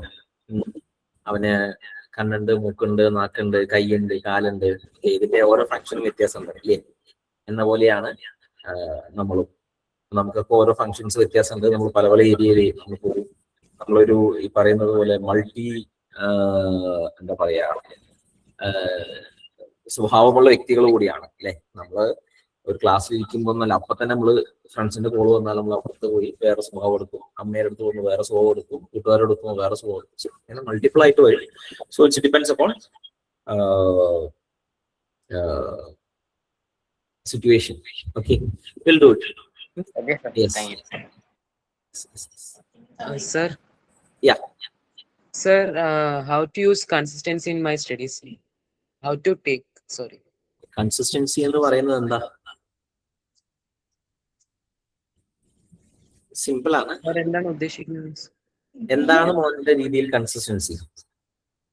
സർ, പഠിത്തത്തിന്റെ അതിനെ അല്ല, ഞാൻ പറഞ്ഞത് കൺസിസ്റ്റൻസി മീൻസ് എന്താണ് കൺസിസ്റ്റൻസി? കൺസിസ്റ്റൻസി കൊണ്ടുവരുന്നത് എന്താണ്? പഠിത്തത്തിലോട്ടുള്ള ട്രാക്കിന്റെ. അതെ, ഞാൻ ചോദിക്കുന്നത് ഒരു ഒരു ഒരു സ്റ്റുഡന്റ് അവര് കൺസിസ്റ്റന്റ് ആണ് എന്ന് പറയുന്നത് എന്താണ്? ഒന്നുകിൽ അവന് മാർക്ക് കിട്ടാനായിരിക്കാം, ഒന്നുകിൽ അവന് ജോലി കിട്ടാനായിരിക്കാം. സോ ഇതിന്റെ ബാക്കിൽ എന്തെങ്കിലും ഒരു ഒരു എന്താ പറയാ റീസൺ ഉണ്ടാവും, വലിയ റീസൺ ഉണ്ടാവും. ഓക്കെ, ചിലപ്പോൾ അവന് പെട്ടെന്ന് ജോലി കിട്ടണം, അവന് ഫാമിലി ഇതാവാം, അല്ലെങ്കിൽ മറ്റുള്ള എന്തെങ്കിലും സോഷ്യൽ കമ്മിറ്റ്മെന്റ് ഉണ്ടാവും. അതെങ്ങനെ ജോലി കിട്ടിക്കഴിഞ്ഞ് കഴിഞ്ഞാൽ വലിയ രീതിയിൽ നമ്മൾ പോകുമെന്നുള്ള കാര്യങ്ങളാവാം, അല്ലെങ്കിൽ അവന്റെ ലൈഫ് എയിം ആവാം. So it's depends upon the person. Consistent ആവുക എന്ന് പറഞ്ഞിട്ടുണ്ടെങ്കിൽ അവന് ആ ലക്ഷ്യം നേടിയെടുക്കുക എന്നുള്ളതാണ്. ആ കൺസിസ്റ്റൻസിയുടെ ഏറ്റവും നല്ല ഉദാഹരണമാണ് നമ്മുടെ സെക്രട്ടറി ആയിട്ടുള്ള ഷിബുവേട്ടൻ. കാരണം അദ്ദേഹം അനുഭവിച്ചു വന്നിട്ടുള്ള നിങ്ങൾ നേരിട്ട് നമ്മൾ കാണുമ്പോൾ മനസ്സിലാവും അതെന്താണ് എന്നുള്ളത്. ഓക്കെ, അവരൊക്കെ അനുഭവിച്ചു വന്നിട്ടുള്ള ജീവിതം എന്ന് പറയുമ്പോൾ അത് ബിയോണ്ട് നിങ്ങള് എന്താ പറയാ വിചാരിക്കുന്നതിനപ്പുറത്തോട്ടാണ്. Okay, yes. അതായത് ഓക്കെ, നമുക്ക് ആ ക്ലാസ്സിൽ സംസാരിക്കും. കാരണം വെച്ചാൽ ഏകദേശം ഒരു 4 ദിവസത്തോളമായി നിങ്ങളുടെ മെയിൻസ് എക്സാമിനേഷൻ, പിന്നെ നിങ്ങളുടെ ഇന്റർവ്യൂ നിങ്ങൾക്ക് അറിയാം. ഓക്കെ, 6-7 ബാച്ചുകളിലായിട്ട് നടന്ന ഇന്റർവ്യൂ നിരന്തരമായി കുട്ടികൾ സംസാരിക്കുകയും തൊണ്ടയിലെ വെള്ളം ഏകദേശം വറ്റുകയും, അപ്പോ കൂടുതലായിട്ട് നമുക്ക് എന്താണ് നോക്കാം. കൂടുതലായിട്ട് അടുത്ത ദിവസങ്ങളിൽ നമ്മുടെ ക്ലാസ്സുകൾ വരുമ്പോൾ നമുക്ക് നോക്കാം. നമ്മൾക്ക് ഇനി അടുത്ത, അതായത് ഇപ്പൊ നിലവിൽ നമ്മൾ ഒഫീഷ്യലായിട്ട് ഇനാഗുറേഷൻസ് കഴിയാന്നുള്ളതാണ്. നാളെയും മറ്റന്നാളും ഒക്കെ ആയിട്ട്, അതായത് ചൊവ്വ ബുധനൊക്കെ ആയിട്ട് നിങ്ങളുടെ ഒഫീഷ്യൽ ആയിട്ടുള്ള റിസൾട്ട് പബ്ലിഷ് ചെയ്യും. റിസൾട്ട് പബ്ലിഷ് ചെയ്ത് കഴിഞ്ഞാൽ അതിൽ ഏതൊക്കെ കുട്ടികൾ ഫുൾ ഫ്രീ ആയിട്ടുണ്ട് എന്നുള്ളതുണ്ട്. ദെൻ ഏതൊക്കെ കുട്ടികൾ പാർഷ്യൽ സ്കോളർഷിപ്പ്, ഫുൾ സ്കോളർഷിപ്പ്, ഇതെല്ലാം നിങ്ങളെ അറിയിക്കും. അതിനുശേഷം ഡേറ്റ് അവിടുന്ന് ഓഫീസിൽ നിന്ന് അറിയിക്കും. ഇത്രാം തീയതിക്കുള്ളിൽ നിങ്ങളുടെ ജോയിനിങ് ഫീസ് അടയ്ക്കണമെങ്കിൽ അടയ്ക്കുക. അതിനുശേഷം ജോയിൻ ചെയ്യുക. ക്ലാസ് തുടങ്ങുന്ന ദിവസങ്ങളും ഓഫീസിൽ നിന്ന് അറിയിക്കും. ഇനിയുള്ള കാര്യങ്ങൾ ഓഫീസിൽ നിന്ന് നിങ്ങളെയാണ് കമ്മ്യൂണിക്കേറ്റ് ചെയ്യുക. Okay, yes. Sir, which subject we have to focus in this exam? Political science മോളെ. Okay, thank you, sir. ഞാൻ പൊളിറ്റിക്കൽ സയൻസ് ആണ്, രാഷ്ട്രീയം പഠിച്ചാണ്. രാഷ്ട്രീയമാണ് എൻ്റെ BA-യും MA-യും എൻ്റെ ഹയർ സ്റ്റഡീസ് എല്ലാം പൊളിറ്റിക്കൽ സയൻസ് ആണ്. ഓക്കെ, രാഷ്ട്രീയമാണ്. ഓക്കെ, സോ നമുക്ക് കൂടുതലായിട്ടേ, യെസ് വിശ്വനാഥ് സാർ, എന്തുകൊണ്ടാണ്, എൻ്റെ അഭിപ്രായമാണ്, എന്തുകൊണ്ടാണ് സാറിന് എല്ലാവരും ചിന്തിക്കുന്നതിൽ നിന്ന് വ്യത്യസ്തമായിട്ട് മറ്റുള്ളവരെ സിവിൽ സർവീസിന് വേണ്ടി പ്രിപ്പയർ ചെയ്യണമെന്ന് സാറിന് തോന്നിയത് എന്തുകൊണ്ടാണ്? ഇപ്പം 1 കോടി ആൾക്കാരുണ്ട്, അതിൽ ഒരാൾക്ക് മാത്രം തോന്നുന്ന ചിന്തയാണത്. ബാക്കി എല്ലാ ആൾക്കാരും നേരത്തെ കുട്ടി ചോദിച്ചുള്ളൂ കൺസിസ്റ്റൻസി എന്നുള്ളത്. ഞാന് 2014 ആദ്യമായിട്ട് UPSCന്റെ പരീക്ഷ, അതായത് കമ്പൈൻഡ് ഡിഫൻസ് സർവീസസ് പരീക്ഷ എഴുതുന്നത്. പിന്നീട് നിരന്തരമായിട്ട് കമ്പൈൻഡ് ഡിഫൻസ് സർവീസസ് പരീക്ഷ എഴുതുകയും അതിൽ ക്വാളിഫൈ ചെയ്യും. ഒരു യൂണിഫോം ജോലി എനിക്ക് കിട്ടണം എന്നുള്ള വലിയ ആഗ്രഹമാണ്. കാരണം എന്താ വെച്ചാൽ ഞാൻ കോളേജിൽ പോയിട്ടുള്ളത് 2 പാന്റും 2 ഷർട്ടും വെച്ചിട്ടാണ്. എനിക്ക് വലിയ സർക്കാർ ജോലി എന്ന് പറഞ്ഞാൽ വലിയൊരു എന്താ പറയാ, നമുക്ക് അത്രയും ആവശ്യമായിരുന്നു. സൊസൈറ്റി ഹെൽപ്പ് ചെയ്തു ചോദിച്ചാൽ സൊസൈറ്റി ഹെൽപ്പ് ചെയ്തിട്ട് തീർച്ചയായിട്ടും എൻ്റെ അധ്യാപകർ ഹെൽപ്പ് ചെയ്തിട്ടുണ്ട്. അപ്പോൾ +2 ജസ്റ്റ് പാസ് മാർക്കോട് ക്വാളിഫൈ ചെയ്തിട്ടുള്ള ഞാൻ ഡിഗ്രിക്ക് എനിക്ക് റാങ്കോടുകൂടി ഞാൻ പാസ്സാവുന്നു. അതിനുശേഷം ഈ പറയുന്ന CDS ക്ലിയർ ചെയ്ത് സർവീസ് സെലക്ഷൻ സെന്ററിൽ ചേരുന്നു. അവിടെ നിന്ന് 3 ലക്ഷം ആളുകളിൽ നിന്ന് 2 ആളെ എടുത്ത് മെഡിക്കലിൽ പോകുന്നു. അതായത് ഫസ്റ്റ് 300 10 ബാച്ച് വരുന്നു. അതിൽ നിന്ന് 2 ആള് സ്ക്രീനിങ് ആവുന്നു, അഗൈൻ പോകുന്നു, അവസാനം മെഡിക്കൽ ഔട്ട് ആവുന്നു. അങ്ങനെ ഒരു 8 തവണ സംഭവിക്കുന്നു. അങ്ങനെ മനസ്സൊക്കെ ഡെസ്പ് ആവുന്നു. വീട്ടിൽ തന്നെ ഇരിക്കുന്നു. ചെറിയ ഇടിഞ്ഞു പൊളിഞ്ഞായിട്ടുള്ള ഒരു ഓട് വീടാണ്. പോസ്റ്റ് ഗ്രാജുവേഷൻ പോകുമ്പോഴും അത് തന്നെയായിരുന്നു. അപ്പോൾ ആ സമയത്താണ് പാലക്കാട് ഒരു സാമൂഹിക ട്രസ്റ്റ് ഉണ്ട്, ഒരു കഥലീവനം എന്ന് പറയുന്ന ഹനുമാൻ സേവാ സമിതിയുമായി ബന്ധപ്പെട്ടിട്ടുള്ള ഒരു ട്രസ്റ്റ് ഉണ്ട്. അവരിലെ ഒരു ചേട്ടൻ എന്നെ പരിചയപ്പെടുകയും, എനിക്ക് എന്താ വെച്ചാൽ ഫീസ് കൊടുക്കാൻ എൻ്റെ കയ്യിലില്ല. കാരണം എൻ്റെ അച്ഛൻ വന്നിട്ട് കൂലിപ്പണിക്കാരാണ്. കാരണം ഏകദേശം ഒരു വർഷം 3 ലക്ഷം 1.5 ലക്ഷം രൂപ ഫീസ് കൊടുക്കണം. അങ്ങനെ അവിടുന്ന് ഡിസ്കഷൻ ഉണ്ടാവുന്നു. വിജയൻ IPS അദ്ദേഹത്തിന്റെ ചേട്ടൻ എല്ലാമായി ബന്ധപ്പെട്ടുകൊണ്ട് അവരെ എനിക്ക് ഫുൾ പൈസ തരുന്നു, പഠിക്കാനായിട്ടുള്ള പൈസകൾ തരുന്നു. നമ്മള് അവിടെ പോകുന്നു, ഡൽഹിയിൽ പോകുന്നു, പഠിക്കുന്നു. 2 തവണ ക്ലിയർ ചെയ്യുന്നു. പക്ഷെ അതിന് അപ്പുറത്തേക്ക് പ്രഷർ ഉണ്ടല്ലോ, നമ്മുടെ സോഷ്യൽ പ്രഷർ, വീട്ടില് വലിയ സാഹചര്യങ്ങളൊക്കെ, പെങ്ങളുടെ കല്യാണം, വീട് എല്ലാം വരുന്നു. അസിസ്റ്റന്റ് പ്രൊഫസറായിട്ട് ദേവഹലി വിശ്വവിദ്യാലയയിൽ ജോയിൻ ചെയ്യുന്നു. യൂണിവേഴ്സിറ്റിയിൽ 23-ാമത്തെ വയസ്സിൽ 24-ാമത്തെ വയസ്സിൽ 2-3 വർഷം വർക്ക് ചെയ്യുന്നു. അഗെയിൻ എനിക്ക് എൻ്റെ that is not my cup of tea എന്ന് മനസ്സിലാവുന്നു. കാരണം എനിക്ക് അങ്ങനെ ഒരു ഓപ്ഷൻ കിട്ടി. പക്ഷെ എത്ര ആൾക്ക് അങ്ങനെ ഒരു ഓപ്ഷൻ കിട്ടും? കാരണം ഈ പറയുന്ന ഫിനാൻഷ്യൽ ബാക്ക്വേർഡ്നെസ് കൊണ്ട് ക്വാളിറ്റി ഉള്ള എഡ്യൂക്കേഷൻ, അത് നിങ്ങൾ പൈസ കൊടുത്താൽ പോലും ചിലപ്പോൾ ക്വാളിറ്റി ഉള്ള എഡ്യൂക്കേഷൻ കിട്ടിക്കൊള്ളുന്നില്ല. അതായത് നിങ്ങൾക്ക് പരസ്യങ്ങൾ ഉണ്ടാവും, വലിയ രീതിയിൽ പരസ്യങ്ങൾ ഉണ്ടാവാം, വലിയ രീതിയിൽ എന്താ പറയാ അതിനുള്ള സാഹചര്യങ്ങൾ ഉണ്ടാവും. ഓക്കെ, എന്ത് കോടി നേടിയിട്ട് എന്താ കാര്യം, ആത്മാവ് നഷ്ടപ്പെട്ടാൽ എന്ന് ഏതോ ഒരു കവി പറഞ്ഞു കേട്ടിട്ടുണ്ട്. അതായത് എത്ര കോടി രൂപ ഉണ്ടായിട്ട് എന്താ കാര്യം, എന്ത് കാഞ്ചനം ഉണ്ടായിട്ട് എന്താ കാര്യം, ആത്മാവ് നഷ്ടപ്പെട്ട് കഴിഞ്ഞാൽ ഒന്നുമില്ല. അപ്പൊ ഈ ആത്മാവ് നിങ്ങൾക്ക് ഉണ്ടെങ്കിൽ ആത്യന്തികമായിട്ട് ജയിക്കാൻ പറ്റും. ഈ ഒരു ചിന്തയാണ് പിന്നീട് ഞാനും ഷിബു സാറും എല്ലാം തുടങ്ങി. നമുക്കത് ഏറ്റവും നല്ലൊരു ആശയം എന്ന് പറഞ്ഞാൽ ട്രസ്റ്റിലൂടെ പോകാന്ന് പറഞ്ഞിട്ടാണ് നമ്മൾ 2019 സമയത്ത് ട്രസ്റ്റ് എസ്റ്റാബ്ലിഷ് ചെയ്യുന്നത്. 13 കുട്ടികളായിരുന്നു ആദ്യത്തെ ബാച്ചിൽ ഉണ്ടായിരുന്നത്. ഇപ്പൊ നിലവിൽ ഏകദേശം 6700-ഓളം കുട്ടികൾ വേറെ വേറെ ബാച്ചായിട്ട് പഠിച്ചുകൊണ്ടിരിക്കുന്നു. പറഞ്ഞ് ബോറടിപ്പിച്ചില്ലാന്ന് തോന്നുന്നു. ഓക്കെ, ഇത്രയാണ് പറയാനുള്ളത്. നമുക്കിനി കൂടുതലായിട്ട് നമുക്ക് പരിചയപ്പെടലെല്ലാം അടുത്തുള്ള സെഷനുകളിലാവാം. നമുക്ക് നന്ദി, അതേപോലെ നമ്മുടെ കാര്യങ്ങളായിട്ട് ബന്ധപ്പെട്ടിട്ട് കടക്കാം. ഓക്കെ ഹബി. യെസ്, ക്ലാസ്സിൽ ജോയിൻ ചെയ്യേണ്ട. Yes, one second. ക്ലാസ്സിൽ ജോയിൻ ചെയ്യാൻ മറ്റു കാര്യങ്ങളെല്ലാം 2-3 ദിവസത്തിനുള്ളിൽ തന്നെ നിങ്ങളുടെ പേപ്പറുകൾ, മെയിൻസിന്റെ പേപ്പറുകൾ നോക്കുന്നുണ്ട്. അത് നോക്കിക്കഴിഞ്ഞതിന് ശേഷം നിങ്ങളെ ഡയറക്റ്റ് ആയിട്ട് ഓഫീസിൽ നിന്ന് വിളിക്കും. ഓക്കെ, നിങ്ങൾ ക്വാളിഫൈ ചെയ്തിട്ടുണ്ടെങ്കിൽ അത് ഓഫീസിൽ നിന്ന് നിങ്ങളെ വിളിക്കും. റിസൾട്ട് നിങ്ങളുടെ ഗ്രൂപ്പുകളിൽ ഇടും. ക്വാളിഫൈ ചെയ്താൽ നിങ്ങളെ വിളിക്കും, ഓഫീസിൽ നിന്ന് വിളിക്കും. ഓക്കെ,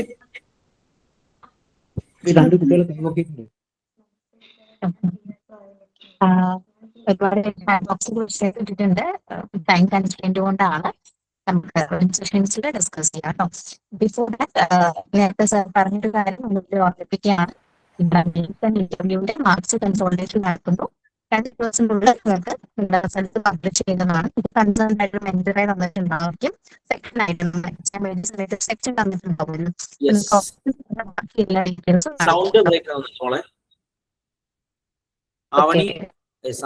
ആവണി കൃഷ്ണ, ഇതാണ് മാഷിന്റെ. യെസ്, എവിടെ? Avani Krishna.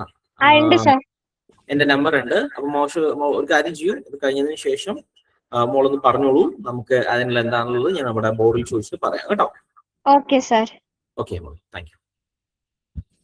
Okay, so moving to the wind-up session of this particular session, ഈ പരിപാടിയുടെ ഔദ്യോഗികമായി നന്ദി പ്രകാശിപ്പിക്കുന്നതിനായി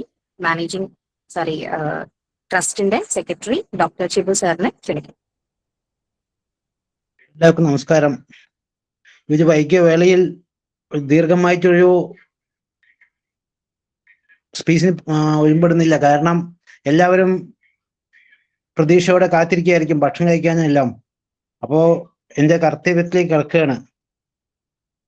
ഇന്ന് ഈ സോദയുടെ ഈ ബാച്ചിന്റെ ഉദ്ഘാടന പരിപാടിയുടെ അധ്യക്ഷൻ ഡോക്ടർ മനോജ് ദത്തൻ, ഔദ്യോഗികമായി ഉദ്ഘാടനം ചെയ്ത പ്രശാന്ത് സാർ, ആശംസ അറിയിച്ച ബൽറാം സാർ, അതുപോലെ ഈ പരിപാടിയിൽ പങ്കെടുത്ത നമ്മുടെ അധ്യാപകർ, രക്ഷിതാക്കൾ, വിദ്യാർത്ഥികൾ, ടെക്നിക്കൽ ടീം, അതുപോലെ ഇതിനു വേണ്ടിയിട്ട് ഡയറക്റ്റ് ഇൻഡയറക്റ്റ് ആയിട്ട് വർക്ക് ചെയ്തിട്ടുള്ള എല്ലാവർക്കും ട്രസ്റ്റിന്റെ പേരിലും എൻ്റെ പേരിലും നന്ദി അറിയിച്ചുകൊണ്ട് ഈ പരിപാടി ഇവിടെ അവസാനിപ്പിക്കുകയാണ്. നന്ദി, നമസ്കാരം.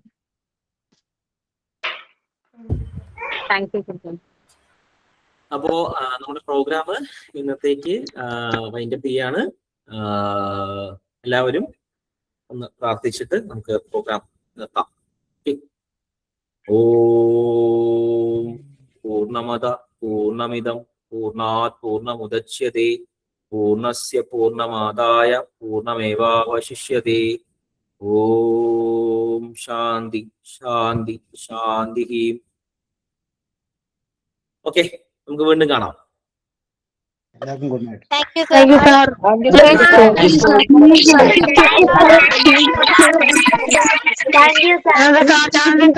Thank you, sir.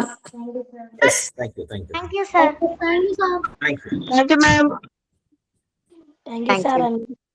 Thank you, ma'am. Thank you, ma'am. Thank you, ma'am. Yes. രണ്ടാള്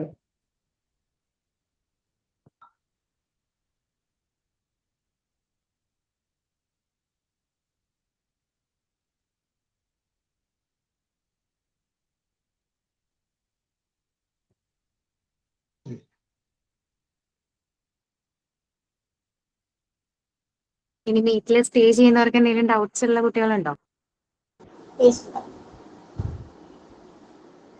പറയുമോളെ. Ma'am, Abdul Kalam sir has developed for our country using even his own savings. If the officers of the present generation act like him, will it be possible to make our country successful? See, morality is about individuals, right? If Abdul Kalam has done it in that manner, Abdul Kalam ennu parayunnathu ആരാണ്? What all you know about him? He is He worked in ISRO, right? IAS ആണോ?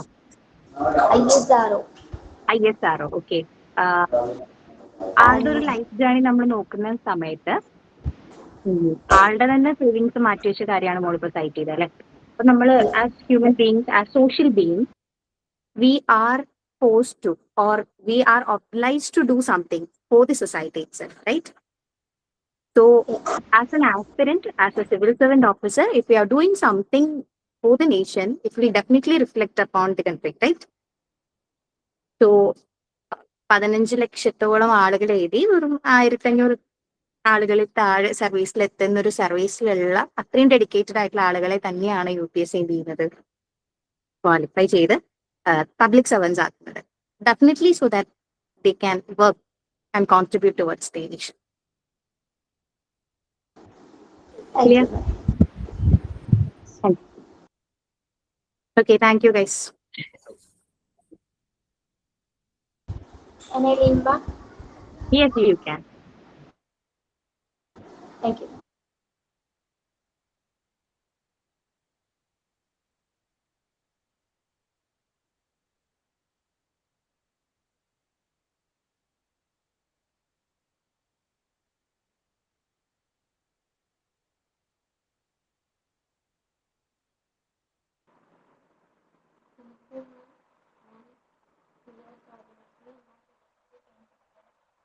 Okay, എല്ലാവരും leave ചെയ്തോളൂ കേട്ടോ.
നമ്മുടെ ആ കക്കൂസിന്റെ